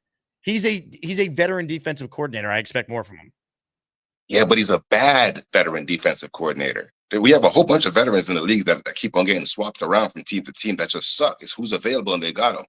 Like, he's not good. And we're going to see If it you believe again. in Glenn, he hired him. So I'm putting my faith in Glenn being able to hire good coaches. Tom was going to tell very quickly whether or I not have that's the case. no reason to believe in Glenn. When y'all kept on saying that to me, I'm like, yeah, I have no reason. I know I get nothing it. about this. I'm not telling you to. I'm just saying we're 2 games in. We're going to find out. I mean, if the Jets defense is horrific this year, I don't know if Steve Wilkes is the coordinator next year. He's probably not. So when you go to Tampa and you watch this game, because I'm not going to be able to go. I have to go to Cali for work. But watch what the defenses he calls, and you're going to lose your fucking mind.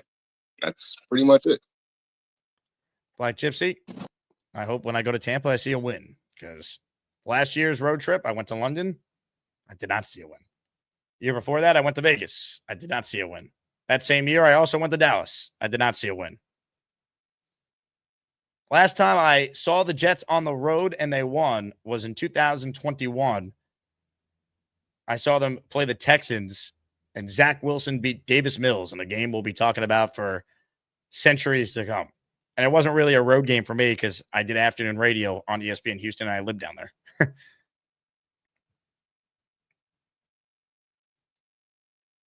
Unreal.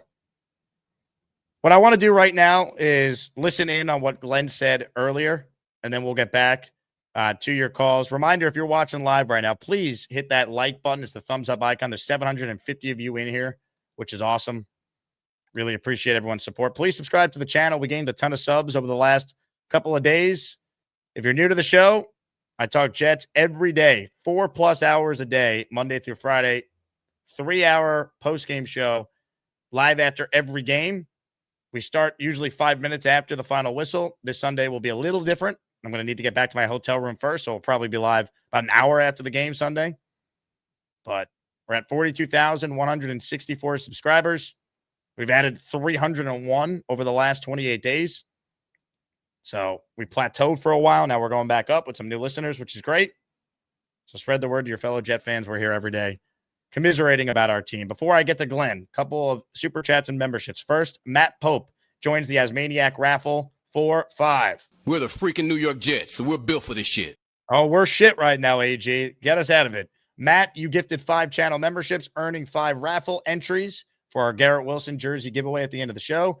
Jen G, JD Surf City, Sir Luca, Derek the Cop, and Rob Basil received each membership there. Thank you, Matt. And then this one is from Spencer Green, who says, let's effing go Beast, Gary, and Bobby. Spencer, thank you. Beast is on hold, but I don't see a camera, so maybe we'll get to him at some point. You never know what's going on with Beast. Right now, though, let's listen in to Aaron Glenn. He spoke earlier today. This was AG, a day after his first true debacle as the head coach of the Jets. Disappointed in how we played yesterday. I thought Buffalo beat us with our brand of football. And those are some things we have to talk about with the staff and with the players to make sure that we come back, get aligned on what we're trying to do as a football team, and understanding, man, this is like a brick by brick mentality for us. And we're going to continue to work. We're going to continue to build and do everything we can to make sure that we stay aligned on what we're trying to do as far as this football team. So, listen, I'm disappointed, but again, just like last week, I don't want to sit here and say that I'm discouraged. I hate the way that we played yesterday, but I know what the type of players we have and the type of coaching staff we have, and we're going to do everything we can to try to fix these problems and move forward. So any questions?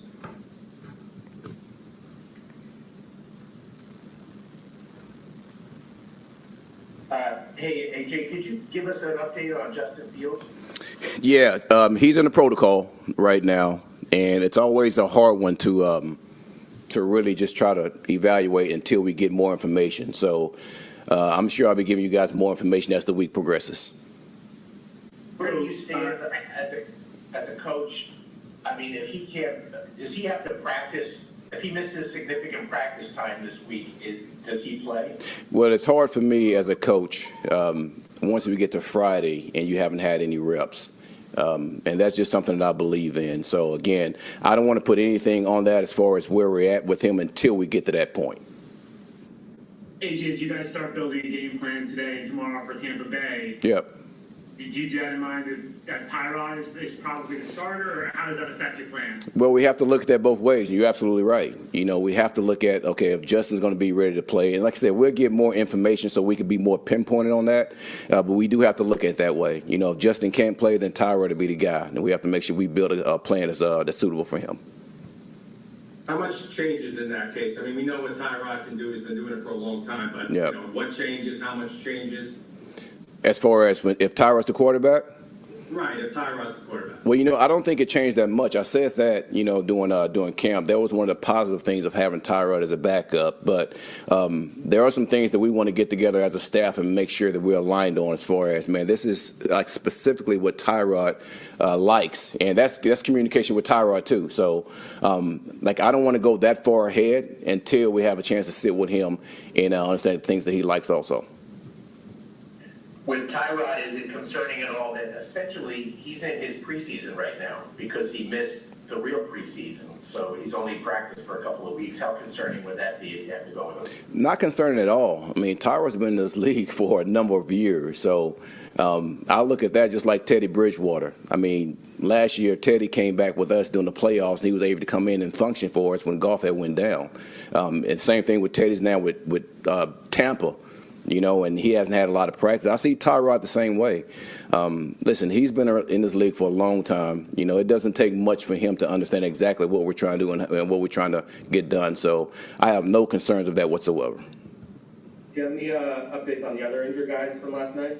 You're watching Aaron Glenn's Monday press conference. I will get that later today. AG, you said, you take a look in the mirror yourself. Yep. About yesterday. Is there anything you feel like you could have done better yesterday? You know what? To me, is getting the guys to play at a level that we need to play on a week-to-week basis. And I will tell you this, I'm always looking myself first, no matter what. Good game, bad game, no matter what. And, man, I want to make sure that we play a brand of football that we talk about every week. And when we don't hit that brand, I always look at myself. So I have to really try to pinpoint that, to be honest with you. But you're going to hear that from me every week. It always starts with me, and then it filters down to everybody else. So I just hate the fact that we didn't play the way that I know that we are capable of playing. How difficult is that from the standpoint of you want to be consistent in a good way? How do you get that consistency every week when you see the arrow pointing up? Well, it's work, and it's what you do on a day-to-day basis. And here's what I do know. I know this is an instant coffee league. I know from the media to the fans, everybody expects this, when you just start, okay, we're going to the Super Bowl. But we've all played Legos before. No, we don't. And we all know that, man, you have to make sure everything is aligned, and you keep stacking it day by day by day. And to me, that's how I look at it. I understand the outside noise, and I'm not affected by the outside noise because I know exactly what we're trying to build here. And I wish it was instant coffee, but it's not. This thing's real quick. I'm pausing it because Salah used the instant coffee line too, and that just brought back nightmares that I'm having. Real quick, no one is expecting a Super Bowl AG, and I get it, he's being hyperbolic there, but still, we expect the team to be competitive. No one really picked them to win yesterday. I know some Jet fans did, but they were a touchdown underdog almost. You can't go out there and be embarrassed the way they were. That's the problem. That's why fans are reacting the way they are. That's why people are very discouraged. 2 games, no one's saying fire you, but when you use the instant coffee line, come on. You're the same guy who said that you're trying to win every game. You're here to win now and going forward. I mean, you paid Sauce, you paid Garrett, you invested $40 million in Fields. It was not to give us the instant coffee line. Oh, it's going to take some time. We know it's going to take time.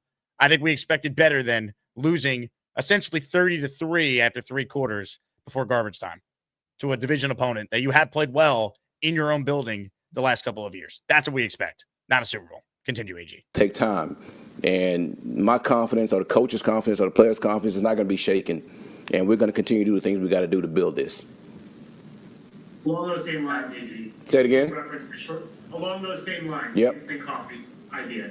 You referenced Detroit and what you guys did in Detroit. But your first year, it was 0-10-1, at 3-13-1 overall. Yep. Does there need to be, is Is there need to be some patience here as you guys are trying to turn the ship around? I think internally, we understand that.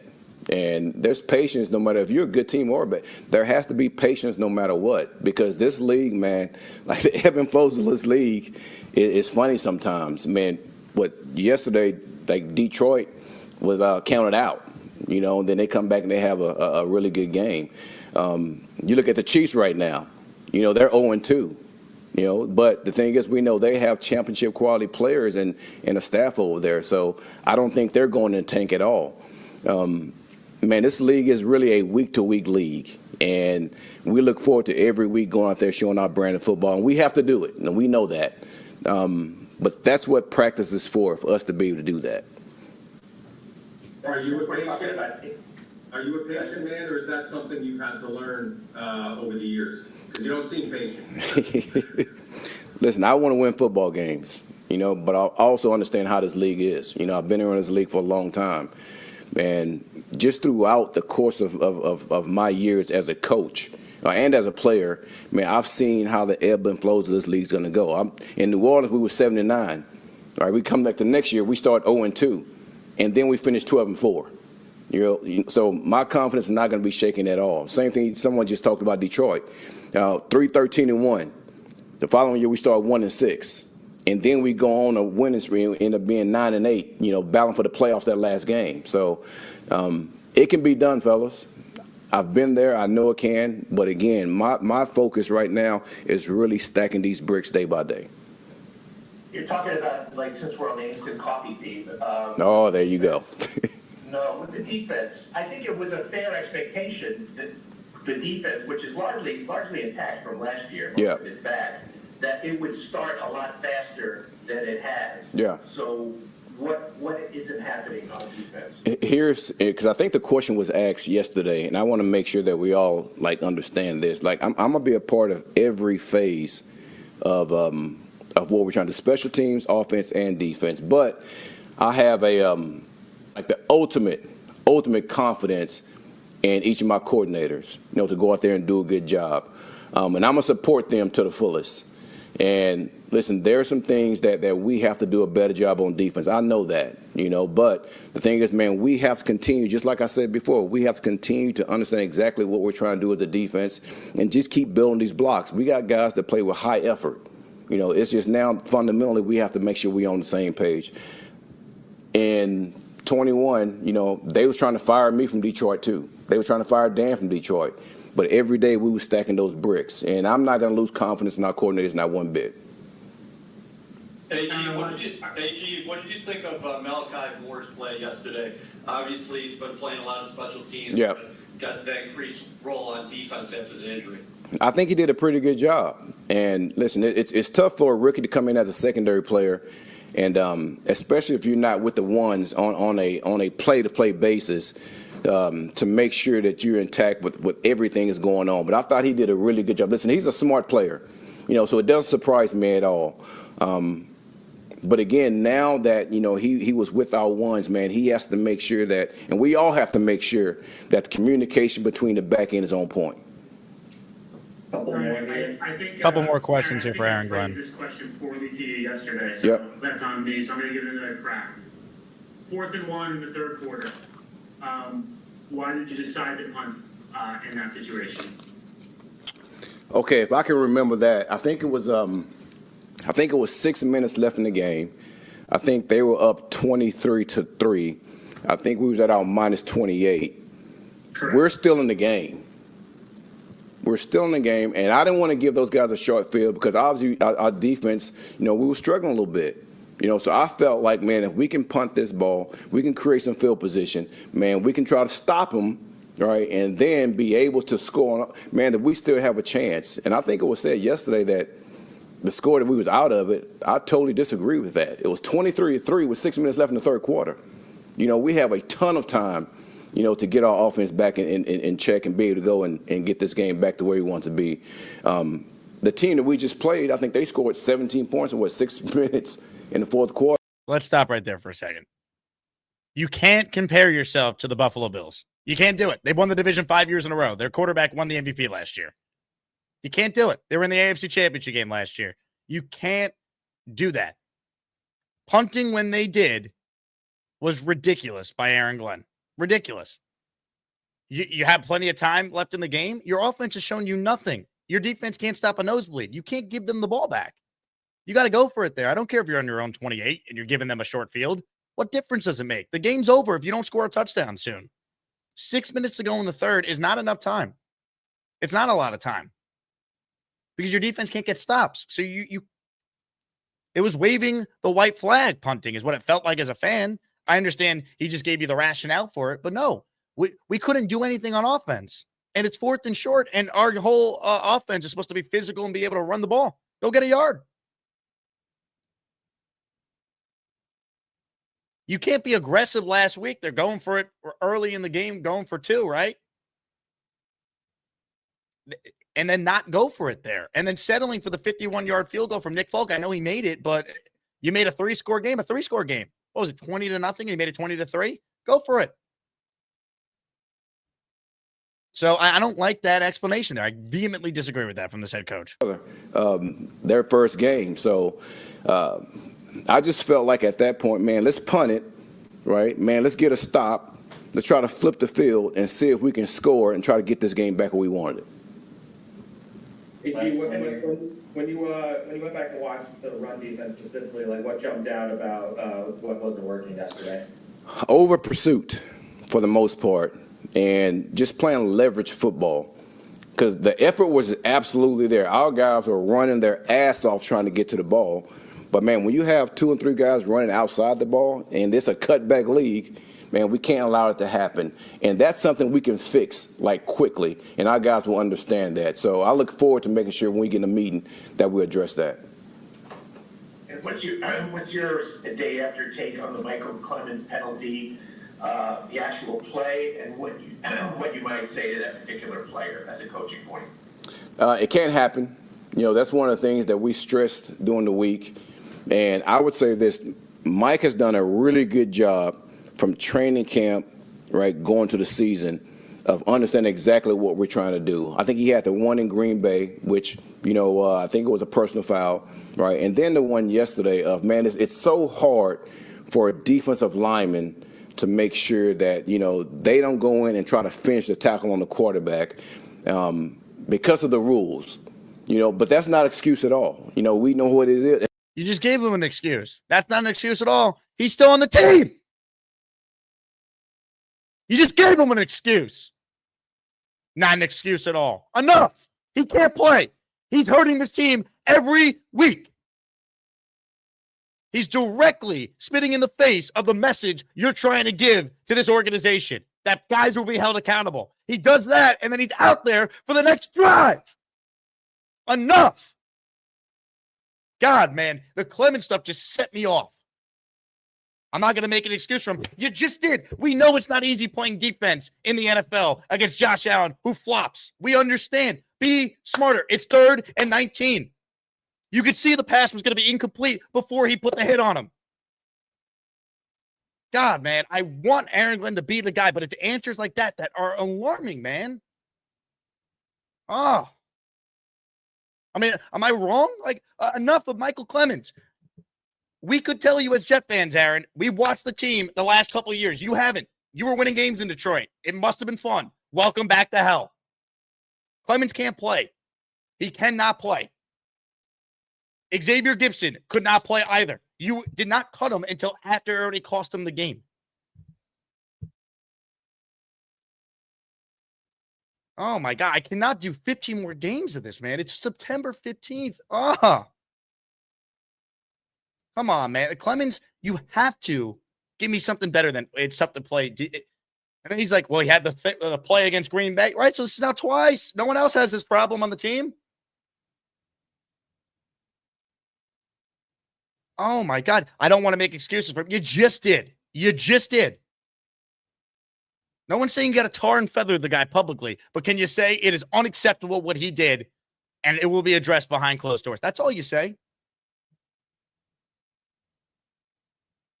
I can't, man. I can't. This fan base deserves better than this bullshit. Especially with that player. So I have to go back and make sure I emphasize it again with him. Man, you have to understand exactly like where we have to tackle the quarterback, because he was going to try to make a play, and it's tough. Across the league, every defensive coach is pissed at that, because, man, those guys do everything they can to go try to make a play. And, like, we just cannot do it, especially with that player as far as where you tackle him at. So what are you going to do about it, Aaron Glenn? What are you going to do about it? Let's see. This is a big week for Glenn. Show us something on Sunday against the Bucs. Put together a game plan and win the damn game. Show us that things are different, and this is not going to be, 0-3, and we'll do our first mock draft at the end of September. I mean, it's just enough, man.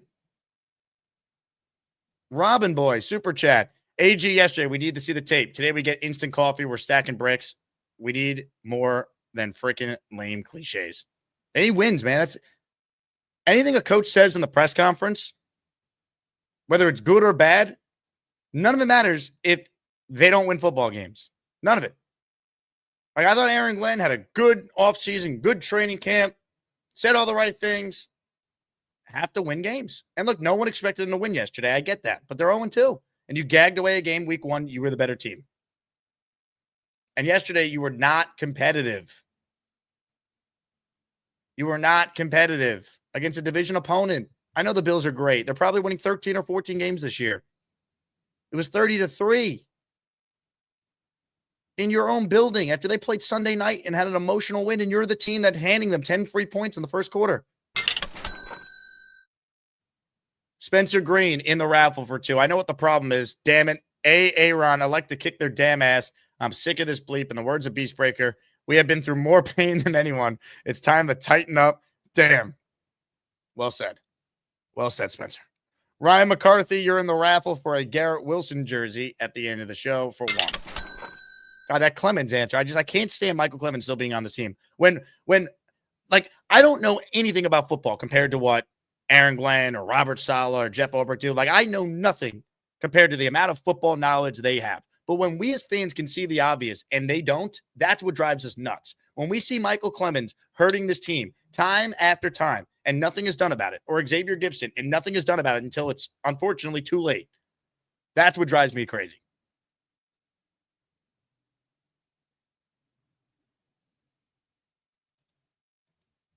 It's just, and then people will say, oh, well, Jake, after Clemens, who's going to play? It doesn't matter, man. It doesn't matter. And you know what? That's on Muji and Glenn for not having better defensive line depth. Why couldn't they sign Jadeveon Clowney or Zadarius Smith this offseason? They have the cap space. Don't tell me they wouldn't have come here. You don't know that. You know what players want? They want money. And trust me, as someone who covered Clowney in Houston for several years, he would have came to the Jets. You pay him the most. He's a mercenary. He's a damn good one, though. He's going to help the Cowboys. Zadarius Smith was making plays yesterday, I saw, for Philadelphia. Got to watch the tape, Jakey. Yeah, amen. We'll be watching the tape. Joe Blewett's joining us tomorrow for the film review. Get ready. Joe's going to go off. He was texting with me. Man with a rake. If they don't go to Baker, if they don't get the Baker, he's going to light up our secondary. Yeah, I mean, 100%. 100%. Baker Mayfield's a damn good quarterback. And if the Jets think that they're just going to be able to, line up and play the same man-to-man defense and not disguise things and give the same looks, then Baker's going to torch them the same way Rodgers did with his mind and the same way that we saw at times Allen do yesterday. Allen didn't even have a great game. Man, this game should have been 3-0 with the Jets getting the ball back. Then Fields fumbled, and then it would have been 6-0. But instead, once they got down 10, it's like you just see, like, Fields like unraveled. He couldn't make simple throws. Dylan says fans were right. Staff didn't listen. We'd be at 1-1 at least if they did the right roster moves we begged for. 100%. 100%. All right. Let's get to your last remaining calls here. We did 3 hours in the post game yesterday. We got Will Pa this afternoon, so I don't want to do another 3 this morning. But if you're on hold, you're guaranteed to get on. So South Ass will start us off this segment. What's up, South Ass? Hey, Jake. What's going on? Can you hear me? Yes, sir. We got you. Yeah, bro. I'm doing some expense tracking over here for the business, and I see a $350 Asmaniac charge. I'm like, what the fuck? It was for the tickets to the game. I was about to. I'm like, yo, did he get me for some? Did I press the wrong button? But You're good, my friend. I'll see. I'm gonna for those going to the Panther game. I know I said I was gonna send the tickets last week. I got completely consumed oh, with I stuff. don't When I get back from Tampa, anyone who purchased a ticket for the Carolina game, I will email it to you so you can put it in your Apple Wallet ahead of the game. We still got time. It's not till the 19th. But for those asking, if you bought a ticket for the Panther game, I have them. We'll be emailing them to you guys in the coming weeks. Hell yeah. I just thought it was crazy. I'm behind on my expenses. I'm like, who else is fucking taking money from me out here in this world? But yeah, I mean, I'm hot, bro. I turned it off after like the third quarter. Honestly, I deflated the inflatable. I can't guarantee it'll make it to the week 8 game, bro. I might shoot a couple holes in that thing, the big inflatable I got, the Jets one in front of the house. So it's just it's predictable defense. We're coming out and just we've come out and what every play this season? Have we even run a cover 3, cover 2? Have we run any type of like Tampa 2 disguises? Do we have a package where we can bring some sub linebackers in that can cover better than Sherwood and Quincy? Like, I don't know if we have enough corners and stuff like that, but it seems like we just come out in the same shit over and over again. Offense made no adjustments. I mean, it's all been talked about. I've just not been able to call in. I've been on hold too long, but yeah, I don't know. It just seems like they think that what they're gonna do is gonna work no matter what, and they don't need to disguise it. And I play Madden against 12-year-olds that if I run man blitz over and over again, they're gonna run crossers on us all day, and just everyone's wide open, you know. So I don't know. You think Wilkes is just handling the whole defense, or do you think? I think worst case would be Glenn has a big part in the defense as well, is my fear, you know. I think it's more Wilkes than Glenn right now, and I think this is a week where you need Glenn to take it on himself as the head coach and put together a game plan that can force some turnovers against Baker Mayfield and win the game Sunday. We're gonna get cooked, bro. Probably. I mean, if they play as bad as they played defensively the first 2 games, then yeah, I still would like to think there's more talent than what we have seen so far. They've yet to force a turnover yet. Eventually, they're going to, just like by odds. Accidentally stumble into a turnover. Can we get it this week and just worry about Miami and Dallas and Denver and all the other games after? Like, you got to win this week to keep any hope alive.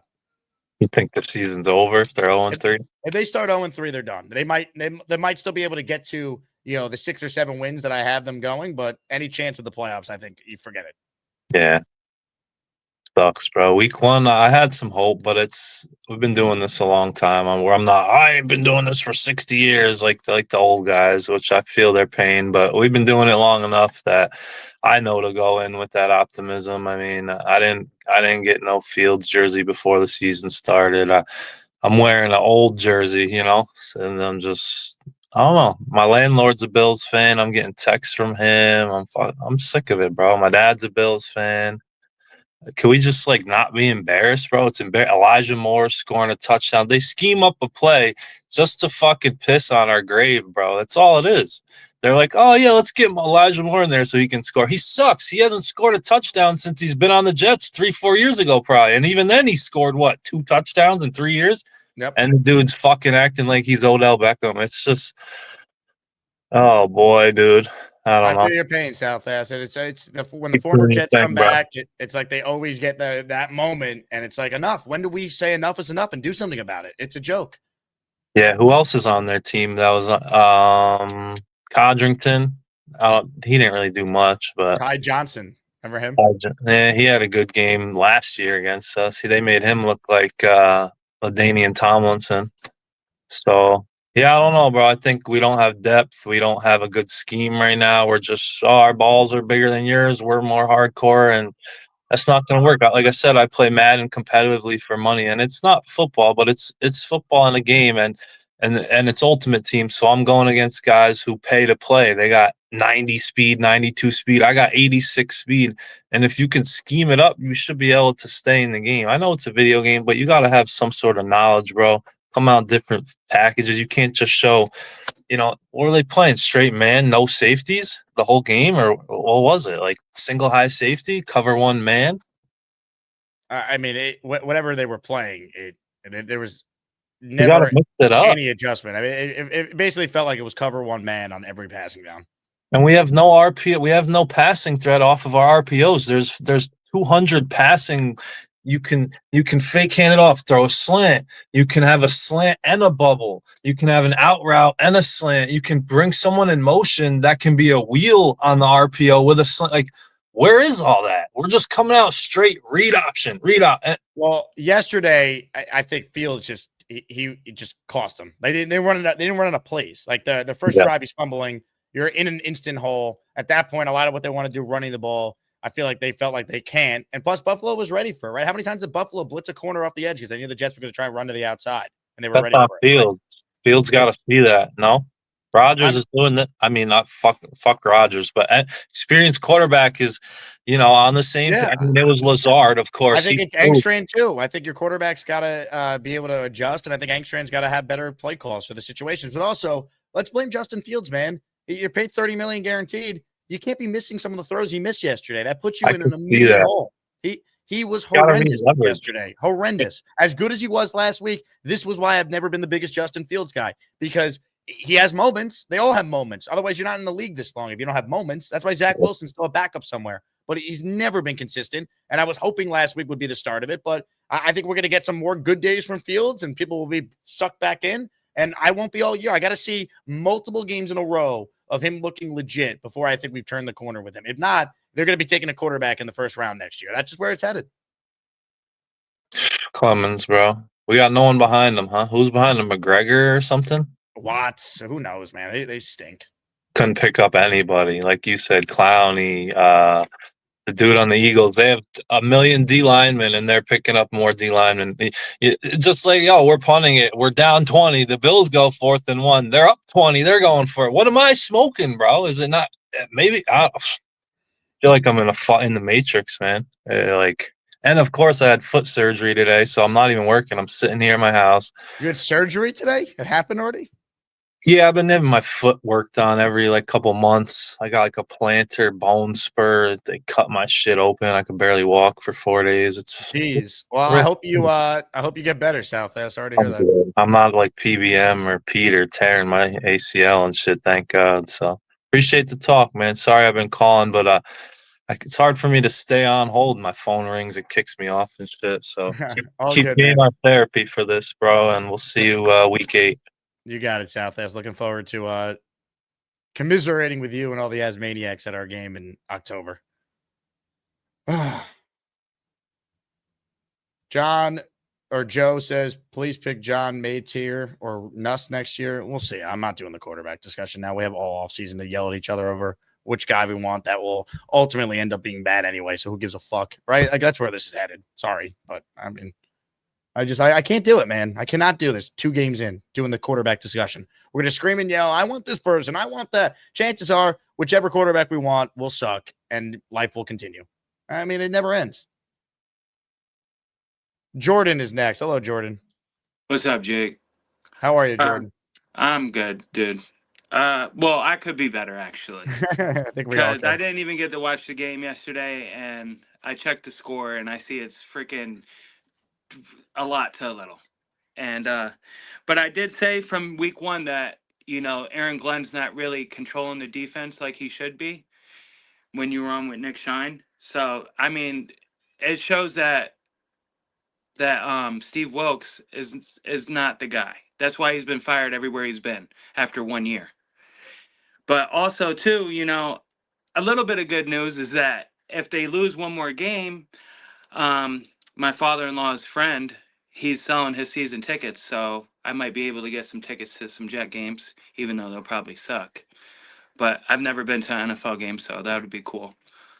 But as far as this team right now and the defense and where they're playing, it's really disappointing because we have talented guys. We have guys that are good, but nobody's out there making plays. Nobody's doing their job right. And guys are just doing whatever they want on us. And that Sherwood contract is looking really bad right now. He has not played well. And Quincy, I feel bad for Quincy, but he misses a lot of tackles. And that one James Cook tackle, he kind of jumped over him a little bit, but dude, it's like every game he's over pursuing and missing tackles every time. When are you going to learn to break down? You know? And another thing I want to see is R.A. Thomas get in the game. I know we like Michael Carter. I like Michael Carter too. But let's get the young guy some reps so he could get in there and get some experience for next year.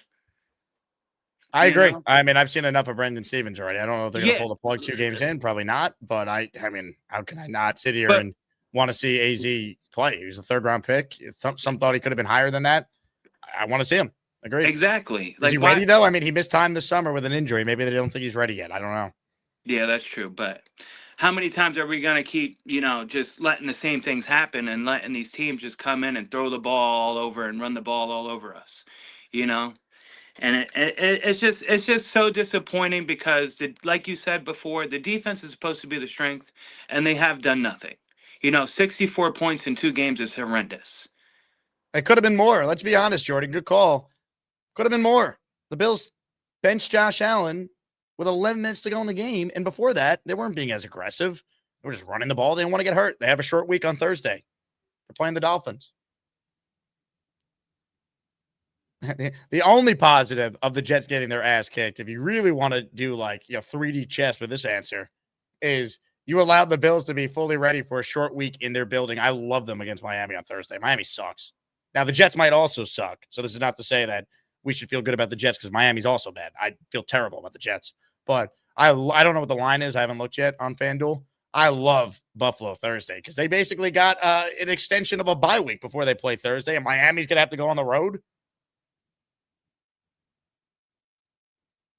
The Jets actually could be the team that could, be the funeral game for Mike McDaniel. Now, the Jets could easily lose on Monday night next week to Miami. Easily. But if the Dolphins lose Thursday to Buffalo and they're 0-3 with extra time to prepare before a Monday nighter now against the Jets, if the Jets beat them and they're 0-5 or 0-4 with division losses to 3 teams that they're supposed to be in the mix with, right? That's the expectations for them. They paid Tua, they have Tyreek, Jalen Waddle, all these guys they paid. That could be Mike McDaniel's last game. Just saying. Now, the Jets will probably, as I say this, lose that game, but we'll see. It could be. And right now, it looks like they're never going to win another football game. I know that's not true. They will, but that's how it feels. That line, by the way, at FanDuel is 12.5. The Bills are favorites. I probably would bet it now. Now, I'll wait for injury reports and all that, we'll see. But, I mean, I love Buffalo in that spot, no? All right, a couple more calls, then we'll wrap. Ladies and gentlemen, for the first time today, let's check in with the man himself. You can't win! Bullshit! That press conference, boring. Cup of coffee and then watch the video. I don't see any point in Glenn. He better pick his head out of his ass and better go to the doctor and do several things. Brain check, eye check, hearing check. Need to do all 3. It was embarrassing. By the time 23 hit, I just said, turn it off. Turn it off. Hey, Beast, at what point did you realize your 28-3 Jets prediction was not going to happen? By the time the second quarter started, I knew this. I said it started to smell like shit. I knew and you're well versed in things that smell, given your living conditions, correct? No, I'm not talking now. I'm talking. I knew the stench was just bound that happened, and then when Justin Fields did that fumble, I said, "Okay, turn it off." I don't feel like I didn't. You turned it off in the first quarter. The fumble happened in the first quarter. I was like, "What the hell am I watching? What am I watching? Is this the same old shit all over again?" And why are we keeping Clemens? This guy can't do jack shit for a nickel.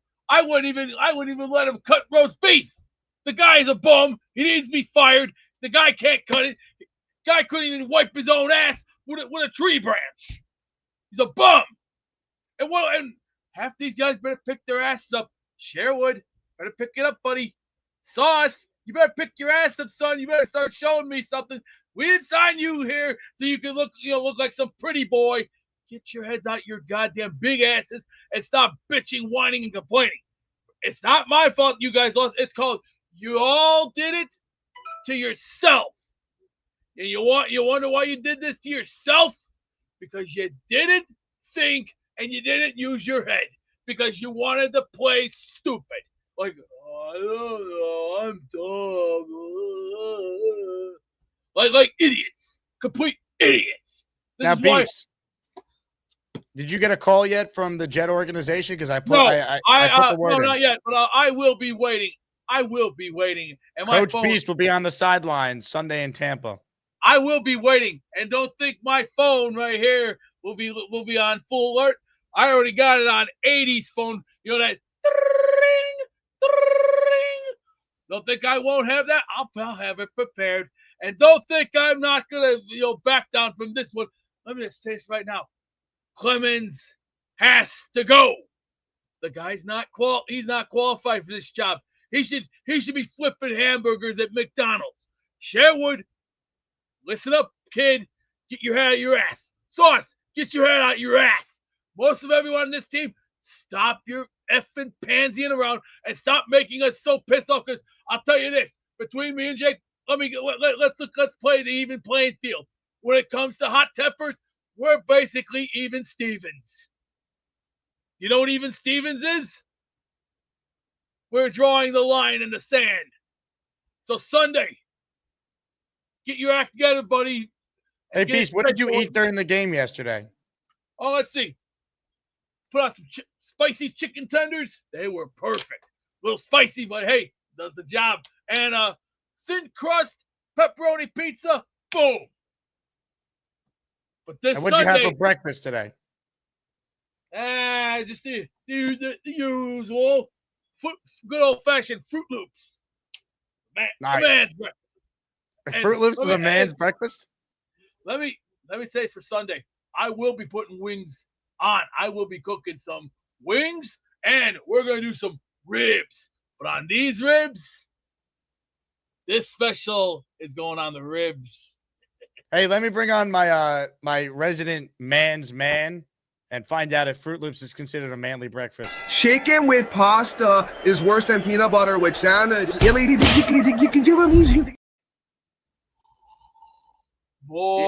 would help if our man's man would unmute his mic. First off, I think breakfast in and of itself is a fairly bad idea. I think besides feminism, it's one of the worst ideas we've ever come up with. Putting a bunch of carbs on your belly before you've accomplished anything in the day is really not a good idea. I reject breakfast. I think people should skip breakfast. But if you're going to eat breakfast, steak and eggs, protein, it's like, look at you. It's disgusting. What about Fruit Loops? I was talking to this lady. She's from like Norway or Iceland or something. And she was blown away and like disgusted that American kids eat what they call sweet cereal in the morning. She's like, that's an afternoon dessert. How do people eat that in the morning? I agree with her. It's disgusting. It's vile. You're eating Fruit Loops before you've made any money, accomplished anything, before you've worked out, before you've exercised, before you do any of those things. You're putting Fruit Loops in your body? Extraordinary. We talking Jets now, Jay? Nice name for it. I've heard that name before. Very, very extraordinary. Wow. Extraordinary. Extraordinary. That's extraordinary. That's extraordinary. That's extraordinary. That's extraordinary. It's quite extraordinary. Quite extraordinary. You know, women shouldn't vote. Just do laundry and vacuum. Extraordinary. All right, Gary, your Jets points. Continue. All right. This was honestly the most discouraging thing I'd ever seen. This is like the Steelers game last year where I just feel like the season's over. Like it's 2 games, so I'm not trying to be that dude, but this was disgusting. Like this was one of the worst games I'd ever seen the Jets play. Like really, it was at no point in this game did they even feel like they had a shot. And then like I agree, like the punting on the 4th and 1 in the third quarter. There's not that many possessions left in the game. Plus, you can't stop them, right? So you probably only you're down 3 scores. There's probably only 3 or 4 possessions in the game, which means you need a touchdown every possession. Plus, you need to stop them every possession. What are the odds of those two things happening? Like, you better just get this first down and hope we get a touchdown. Like, that's the least risky thing you can do. Giving them the ball back and saying we're going to stop them and then score a touchdown every other drive this game is what you're planning on doing. You know what I'm saying? You're only going to get 3 or 4 more possessions. You're already down 3 possessions. You can't put the ball on 4th and 1 there. You got to keep the ball. And to me, that's quitting on your team. I don't like. I would have liked them to press Glenn a little more on that decision, because to me it makes no sense. Like, explain to me how this is the best decision. It makes no sense. And then look, I don't know what to say about Clemens anymore. They obviously see something in him. We don't see it. I don't know what it is. I tried to be his biggest cheerleader. He's not good, and he's an idiot. I don't know what to do with him anymore. But I'm not trying to defend him. Glenn's right. I don't even know how to hit the quarterback anymore without getting a flag. DCs have to hate that. Like, how do you even teach kids how to play football anymore? That's not going to get you a flag. He doesn't get the benefit of the doubt, though. Clemens should know better. 3rd and 19. The quarterback is a known flopper. No quarterback has received more roughing calls than Allen since he's entered the league, is what he does. We've seen him do it against the Jets numerous times. Clemens has been guilty of it against Allen multiple times. It can't happen there, man. He's not involved in the play. You have to have a feel for what is happening there. That it's 3rd and 19. Chances are they're not going to get it. You don't need to hit the quarterback in that spot. You don't need to hit him. Put your hands up and don't hit him, and trust your defense to not allow 19 yards to be picked up. It can't happen. But I didn't understand why Clemens made the team. I don't understand why he wasn't cut last year. Neither does your dog. Your dog is pushing it too. Cannoli, out, girl, out. Cannoli. Sorry about that, Jake. It's all good. And then Cannoli, get out. Stop barking. There are other bad teams, like the Patriots. I know the Patriots won, but they're not good. The Saints, they lost. They're not good, but they have hope because they have a quarterback. Like, it feels like there's no hope. There's nothing to build for in the future because you know Fields isn't going to start here next year. Like, I'm trying to be positive about Fields, but you know this isn't going to work out. Like, did you see Drake May yesterday? Did you see Spencer Rattler yesterday? Those are teams as bad as the Jets, but they have hope because they have a quarterback. Like, did you see Rattler yesterday? That boy was cooking. Like, he is something else, that guy. Like, why can't we ever? He was taking 150th, I think, over 147th, maybe something like. We passed on him 4 times. Why? Like, at least if we roll Rattler out, we'd have something. Like, okay, we're still not very good, but we have a building piece here. There's no building piece here. I feel like next year it's going to be a completely different roster. Well, we don't know that. There's going to be a lot of players under contract that they've already signed and have been a part of it. Look, Fields last week looked great. Yesterday he was terrible. It's an incomplete right now. With them, though. That's of course it is. But my big thing is, like, it can't be that bad. If he's not going to play as well as he did week 1, fine. You can't be the reason why your team has no shot in the first quarter. No shot. Like, they had no chance. He was not capable of being an NFL quarterback yesterday. That can't happen. Wilson out there yesterday. He looked clueless. He couldn't get rid of the ball. Like, a little screen passes and like, just he's missing the easy stuff. Like, bad. It's like he was horrendous. He was horrendous. It was horrendous. And now he's going to be out again. Right? We'd imagine he's going to miss at least a week here. I would imagine he's probably not playing Sunday, and we'll be back for the Miami game, is my guess. Like, I don't think all is lost entirely, but if we're 0-3, not only is the season over. I know I just bought his jersey. I want to root for him. Like, I'm not a Justin Fields hater. I was a big Justin Fields fan at Ohio State. I was like, it might not work out, but it was still the right move. There was no alternative that provided any sort of upside. We saw that upside in week 1. He was terrible yesterday. And we need to see, do I think he's the guy long-term? No, I've never had from day one. But I'm also not going to say it's impossible for him to play well again. I think there'll be moments again where he does look good. And there'll also be moments like yesterday. I think that's unfortunately what he is. He might be the bridge quarterback next year when, Garrett Nussmeier or Lenora Sellers or insert whoever we like, and we'll debate and yell at each other for 4 months, 5 months this offseason about, is not ready to play necessarily week 1. Like, that's good. Like, Justin Fields could be what Russell Wilson is right now, holding it down until Jackson Dart's ready to go. That could be what the Jets are doing next year. We don't know. We'll see. And the rest of these it's supposed to be the great quarterback class. I was hyped for this quarterback class too. Nico looks like trash. Arch looks like trash. Nussmeier looks mid. Klubnik looks like trash. Like, this quarterback class ain't what it was supposed to be. Lenora Sellers looks like the big prize there, but the rest of the quarterbacks that we were all hyped up like this is going to be the greatest quarterback class ever, none of them are looking any good. You see my boy Arch on Saturday, Jake? Oh gosh.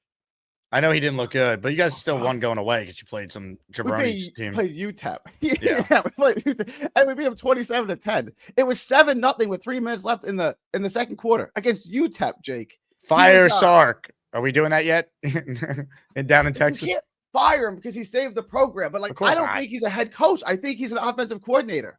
That's what I think he is. They're not going to get rid of course not. He's Texas was a joke before he got there. Bad. It was Herman and Strong. It was bad for like 10 years.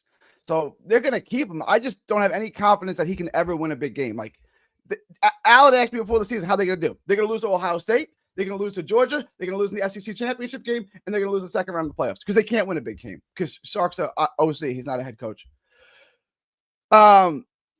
There's no hope here. Like if I was a Patriots fan or I'm a Saints fan, your team might not be very good, but there's something to build around. And like, not really. The Saints are going to be taking a quarterback at the top of the draft. Did you see Rattler yesterday? Boy, it's something else, man. He's not their guy, and he's been terrible for most of his career so far. This is his second year. He started 4 games last year, and he was awful. Okay. And this regime didn't draft him. And this year he's been phenomenal. Phenomenal. There's no way he's been phenomenal. That's not what I've heard at all. I can't sit here and argue like definitively. It's not like I've sat there and watched every Saints game so far, but he's been phenomenal. We're gonna call Spencer Rattler phenomenal. Really? Phenomenal. Yeah. We're working out phenomenal. He's been. You know what I'm going to use to describe him right now? You know what I'm going to use? Extraordinary. Extraordinary. He's extraordinary day today. Just extraordinary. Truly extraordinary. This is truly extraordinary. I mean, it's extraordinary. That is extraordinary. Extraordinary. Gary apparently opened his like boxing YouTube show and used the word extraordinary no less than like 1,700 times in like 3 minutes. I agree with you though, Gary. Terrence Crawford's performance was in fact extraordinary, and I did win money betting on him, as I was up into the wee hours of the morning on Netflix watching that. So, I agree. Frank P. with some strong takes to Gary, saying Rattler was not phenomenal. You douchebag. Okay. Adam is too cool. Chef Kevin, and then Malcolm will close us out today. What's up, Adam? Hey, well, at least Glenn was so nice to the media today, so you won't have that, branded on him as opposed to yesterday. I liked his tone with the reporters today. Much better than yesterday. Who cares? Win exactly. Games. This team is going to walk a tightrope the whole season because Fields is a one-dimensional team. That's going to be a real challenge when you've got a new coaching staff that's got to work around something so limited. And I think we really do have to talk about the talent deficit on coaching. There are 2 new coaches. Wilkes, we thought would be a stable presence, and clearly there's an issue there. So that was a miscalculation by Muji and the brain trust up there right now.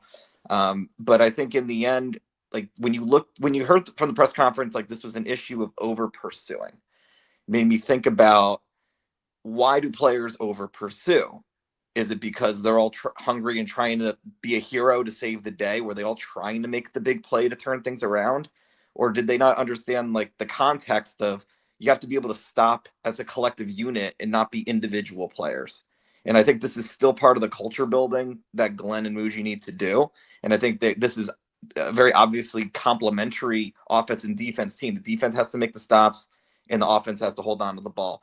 And Fields really can't have days like these, or he will be out of the league pretty quickly. And I hope he feels better from that concussion protocol. I think people know he's got epilepsy, so it's even more analysis now that has to be done because it's a neurological thing with the concussion protocol and the epilepsy. So hopefully they don't bring him out too soon, and hopefully he'll be able to play when he's ready. I don't think he's going to play this week either. I think it's going to be Tyrod, and then we'll see what happens after that. But yeah, the inconsistency is there. It's very, very bad. And I'm hoping that they figure out spark plugs that isn't just, hey, individual players try to make a hero move and miss and then cost the team even more. They have to stop that behavior. And the whole Clemens thing, there's only one tiny bit of devil's advocate that I could possibly think of why they would hold on to Clemens. There's 2, actually. One is, what good did Cutting Gibson do? Because the team still folded like a chair when it mattered. on defense, right? We talk about accountability. They got rid of Gibson for performance, and that didn't motivate the team, did it? When it was all said and done. Yeah, but it's not about motivating the team. It's about setting an example that's not acceptable. Sure. Even if they didn't win the next game, Glenn's talking about changing the culture. Those are culture changing type of moves you're trying to make.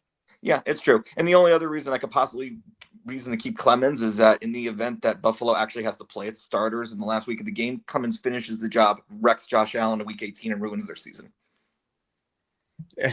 I mean, that would be the ultimate revenge, because you know what? That was very stupid of Buffalo to act like that week 2, because all the fans are going to remember, the players are going to remember, and week 18, which may or may not matter for the Bills. He might not play week 18, if I had to guess. I don't know. We'll have to see if the league catches up. I think it's still very top. There's still a lot of good teams at the top in the AFC. We're gonna have to see what happens there. I don't know. I think Buffalo's gonna be the 1 seed this year. You look at their schedule. Kansas City's already 0-2. They already have a head-to-head win against the Ravens. Ravens playing a tough division. Now it's not as hard without Burrow, of course, but Pittsburgh usually splits with Baltimore, so there's another loss for them coming. I don't know. We'll see. Screw Buffalo.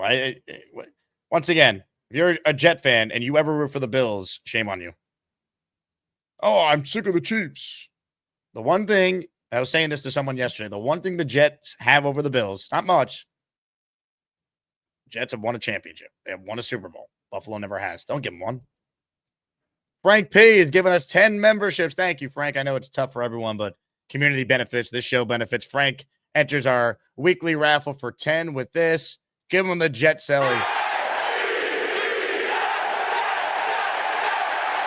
10 people getting memberships. They are Rex Ryan, OG Jet fan, Mike Perez, Gardner Corner, Matt P, Mr. Bozak, Banks, Staff, Florida Jet fan.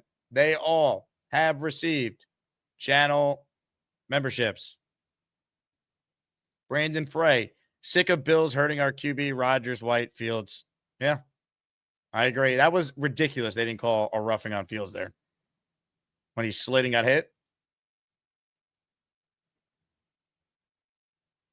Philly, I'm ending the show shortly. I'm out of time, man. Call back and I'll put you right on the second show. Sorry, man. Dylan says Fields was making second and third progression reads in week 1. Completely regressed to a pumpkin week 2. These blanket statements are mostly just not true about Fields. I'm not sure which blanket statements in the chat you were referring to, DT, but I agree as far as the progression stuff. It felt like he truly played high-level quarterback in week 1, processing, making the right decisions. And I don't know what happened yesterday. It's hard to describe. Human fun. I don't know if I shouted him out. My mind's a blender right now. He's in the raffle for 1-2. We're going to spin the wheel coming up. So last chance to get in. Chef Kevin and then Malcolm will close us out. What's up, Chef? Hey, Jake, man. Good morning, man. Thanks for taking my call. Appreciate all that you do, your shows, man. It's tough, definitely dealing with what we're dealing with as fans and all that. But, man, I salute you keeping on going, man. Hopefully this season changes at some point. So us as a community, we just don't, start thinking all kinds of crazy, stupid stuff and whatnot. But at this point, man, like for myself, I've been saying 6 wins, man. So for me, it's like softens the blow a little bit, knowing like, hey, look, at least I would like to see a better fight, some more effort. With Glenn talking in the preseason, talking about, hey, man, we're going to clean up a lot of the dumb mistakes, the penalties, bring in some refs during training camp to kind of clean up all this stuff. Like, I felt good, but I'm not seeing any of this stuff. I'm not seeing any improvement. What I saw last week on the offense, yeah, I had us losing the game, but at least I would like to see a little bit competitive, which it was.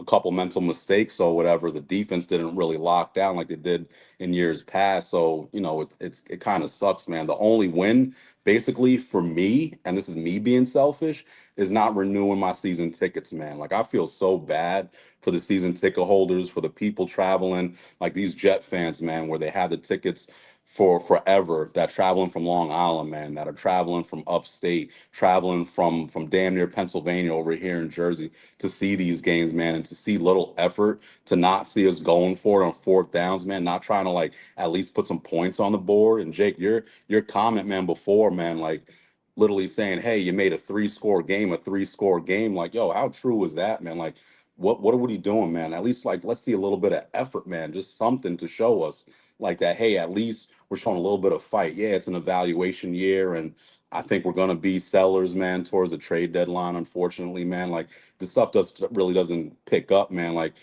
I love Brees, man, but he'll definitely be out the door, man. Like there's gonna be some stuff, man, where we'll have to change the roster up. But it's just like from our leader, from Aaron Glenn, man. Yesterday, just already 2 games in, man. I get it. It's after a game, but saying like, hey, I gotta look in the mirror, like. Dude, this is the second game in. What do you? This is what Ulbrich was saying last year. Hey, I got to look at the tape and we'll clean up in practice, and I got to look a hard look or whatever, and look in the mirror. Like Glenn, man, like you're losing me. And then it's like, all right, it's in the heat of the moment kind of stuff. What happens today? Already he's giving excuses for Clemens, man. Already given the excuses and then saying, hey, it ain't an excuse. Like, what is this nonsense, man? Stop with the stuff. We already know, like, you like him, man. Like, we get that. The Texas connection and all that, man. I get it, man. But you got to hold these players accountable, man. Seeing these mistakes, like, listen, I teach this in Pop Warner, our 11U team, about hitting the quarterback and all that and staying away. Like, this is what we're teaching them. What's the excuse for all these other successful teams, man? They stay away, man. They'll put their hands up. They got to know who you're playing against, man. Like Josh Allen, hey, he's a big body. It's going to take a couple of people to bring him down and all that. But when it's third down, third and long, stay the hell away, man. Like, and then for him to come right back out, man, like, what is this showing the rest of the team, man? It's just like, not a lot of good things to see, man. I have more points, but I know you got to run, man. I'm very appreciative of your time, Jake. It's just the one thing, man, to the Asmaniacs, man, to the Jet fans. It's hard to say some good positive stuff, man. But the Tampa game, man, I wish I was coming, man. I wish I was there with y'all. But keep your heads up, man. Have a great time. Because one thing with us Jets, with the Asmaniacs, we know how to have a good time. We have no control over the game whatsoever. But all y'all that are going down there, man, keep your heads up high, man. Have a good time. Hopefully we do get a win. Y'all spending a lot of money. I get it, man. But just, keep the faith, man. And hopefully good things will come. Go Jets. Thanks for your time, man. Chef, well said. All points spot on. It's just tough to like try and talk yourself into this team when you get that type of performance yesterday. Like, I understood it after week 1. I disagree with a lot of like the moral victory talk, but I understood it because they look different than what we've seen from the Jets. They look like a functioning, well-coached NFL operation. Even the defense, while they allowed a lot of points, it was a different kind of points they allowed. Coverage breakdowns by a specific few. Dropped pick 6 by Stevens changes everything. I thought the D-line played well last. Like there were moments, even though they obviously allowed 34 points. Yesterday, they technically allowed less points, but they were far worse. Because the Bills didn't play their guys in the fourth quarter. They took their foot off the gas in the third. They knew the game was over. They're very discouraging. That's the word. It's very discouraging. No one's saying fire Glenn and, he's doomed, but this is something you don't forget. You only get one of these, and you already used it in week 2. One last call, and then we're going to spin the wheel of champions. Our guy Malcolm Flex will close us out before the raffle. So if you want a Garrett Wilson jersey or a chance at winning it, this is your last chance to get in. As soon as the call's done, the wheel's being spun. What's up, Malcolm? I don't know, man. I'm hurting. Like, honestly, it's hard to get excited for next week. Even Miami. I mean, Miami's going to be a wild card. Listen, this is going to be an up and down season. I think that a lot of fans kind of bought the hype and thought, myself included, thought that this could be a little bit more than a rebuild. But you look at where this roster is, there's not enough star talent and unique role players for what they want to do in order for them to have this be sort of a retool, reload, and, sort of revenge season. This is really... It's really going to be a rebuild. And so, those predictions that people said, hey, you're going to have some really good games, then you're going to have some ugly games. I mean, we played one of the top teams in the league. I hate to say it, but, when the Bills can literally do that on the ground with James Cook, who's an ascending running back, not even like a, like top of the verse, kind of Saquon, Derrick Henry tier. But when they can just march down the field that way and Josh Allen can literally not throw a single touchdown and really get stymied in the pass game. That's something a lot of people aren't even talking about, is that really our defense was actually better against the pass this time. It was a ground game. Like they can march down the field at will. They can literally do that. The issue then becomes you got the offense. Horrible punch out that Joey Bosa did against Justin Fields, man. There's no way to counter that. Justin was trying to make something happen, and that's kind of the issue. When Justin tries to play hero ball, is going to crap. Like, you look at a lot of those reads that people were missing. A lot of people were saying, oh, first read quarterback. Well, actually, no. The problem was he had the one read that he wanted with Garrett Wilson. When you get behind the sticks and they're double covering Garrett Wilson, you're trying to come off and like you see him kind of go frantic, like he's trying to look for a read.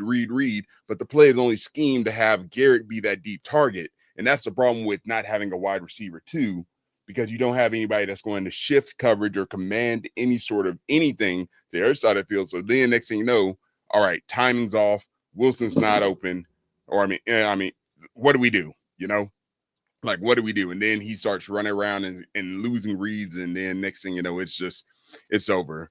But I'm still pissed off that they were sending freaking corner blitzes. That's how low they respected our wide receiving core. Corner freaking blitzes. Like Alan Lazard's out there on the edge. Then, oh God, let's not even talk about Arian Smith. Like, I get what this roster is supposed to be. It's supposed to be, again, a recreation of what you're doing with Detroit, but with a few more wrinkles. But the problem is you got a mobile creator quarterback, yes, but you cannot take a raw speed receiver and expect him to be a Jameson Williams when he's still catching up to nuances of the game. You need a reliable receiver. That way, again, you're not counting on the big, like either big run or bust. Like, yeah, those are great, but you got to literally be able to pass the ball still. And when your only target is a Garrett Wilson and, Mason Taylor, tight end is one of the hardest positions. Take it from somebody that played tight end. One of the hardest positions to play because there's so much to learn. And it's even harder to become a dangerous weapon. Like Sam Laporta, outlier. You don't see that. So Mason Taylor, you can't count on him. So we got to ask, what the hell, what are we doing with Stone Smart, Jelani Woods? Like, why do you even have receiving tight ends if you're not going to use them and spread out that box that Buffalo is playing a very heavy run D in? Because where was Brees too in the passing game? Where was Brees Hall? Why aren't we using him in the passing game? They were trying to crank. Well, it's like what you said. We didn't have very many plays, and then they were trying to crank them up in the run game. That's the big issue. Like, it was a mess. Everything you said is true. Yeah. And but I think the biggest thing is they got behind. Fields was obviously off, but it all starts when he misses throws. Like, if you don't hit the easy stuff, it could snowball against good teams. Like the Bills they're going to take advantage of your mistakes. And the Jets defense ultimately was horrible. They gave him a chance at the beginning. Yeah. This game could have been 14-0. It was 10. It should have been 6-6. When I say the defense, I mean everyone besides Clemens, because the opening drive they should have got off the field and held them. As bad as the Allen run was on that opening drive, it would have been 3-0 Bills. Jets getting the ball back, and at worst, if the Fields fumble still happens, it's 6-0. You're still in the game. Yeah. When it got to 10, then it changes the whole mentality. I think it spooked Fields. I think he was rattled. Yeah, the play calling, people don't understand. Literally, if you get behind 2 scores, because people look at the points on the board, no, you got to look at it as scores. Is this a 1-possession game, 2-possession game? Is this a 3-possession game? The play calling can change dramatically when you have a 2-possession game that you're trying to come back in. Next thing you know, something that's just supposed to be like a simple in route or a dig route, well, no, you're starting to try to get greedy. You're starting to look downfield for, let's say, a post or a pogo or something. I don't even know if we have post corners, but let's say safety peels off on the corner route. You're supposed to hit the post right there. Well, now you're trying to let him get a little bit further downfield, because you want those big chunk yards to win it back rather than taking what they give you. And I think that's the big issue on offense. We got out of what we said we were going to do, which was take what the defense gives, spread them out. If you can't get the run going, okay, then let's go ahead and let's just move people out the pocket and let's use space against them. Now that's a working man right there, Malcolm. All right. And we'll let you get back to work. Good call. I agree, man. Keep it up.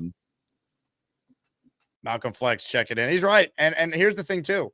Now that the Bills just did what they did, it's a copycat league. Todd Bowles is going to, I'm sure, have a similar game plan and dare Justin Fields to beat him. And can the Jets put Fields in better positions to get off to a good start? Could we, Bowles loves the blitz. Could we have some screens prepared for this game on Sunday now?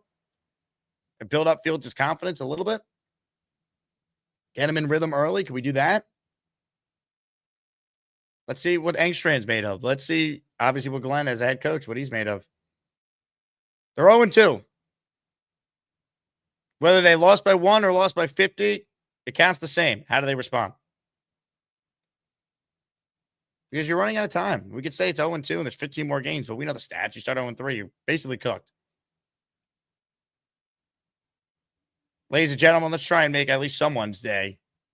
Let's give away a Garrett Wilson jersey right now. It's time to announce the winners of the weekly Asmaniac Raffle. Let's spin the Jake Asman Show Wheel of Champions and find out which Asmaniac is winning an epic prize. Here we go, folks. Thank you to everyone who sent in a membership or super chat that qualified. Good luck to everyone. But there can only be one winner. If you win, you have to email me, asmanjake@gmail.com, your name, your jersey size, and color preference for the Wilson jersey. Now that we got that squared away, there's only one thing left to do. The wheel is being spun right now. You missed it, Black Gypsy. You missed it. Sorry, man. The winner is Neil. Neil is in. Neil is your winner. Neil has won a Garrett Wilson jersey. I think that guy jersey. I know, right? Ladies and gentlemen, we know Neil won't be humping that one. He's your winner. Congrats to Neil. Neil, I don't know if you're still watching, but I'll reach out to you. Congrats. Again, thank you to everyone who watched this show. Black Gypsy, I know you had one at the end there. I'm still going to put that one in for the weekly raffle. So don't worry. We'll do a giveaway on the second show. I don't know what yet, but we'll figure that out. Will Parkinson will be on at 4. He's not happy. He was at the game yesterday, disgusted. He told me that it was the first time he's ever left a Jet game early. Ever. And Will goes to every game. So we will have Will on this afternoon, and I think it will be must-watch YouTube. On that note, thanks to everyone who watches the show. Win or lose, I'm here year-round talking about this awful football team. So the diehards, thank you. I'm one of you. We're in this all together. And hopefully better days ahead, as we've been saying for a long time. And we're still waiting for those days. Like the video. Subscribe to the channel. Go Jets, everybody. Talk to you at 4 p.m. Eastern.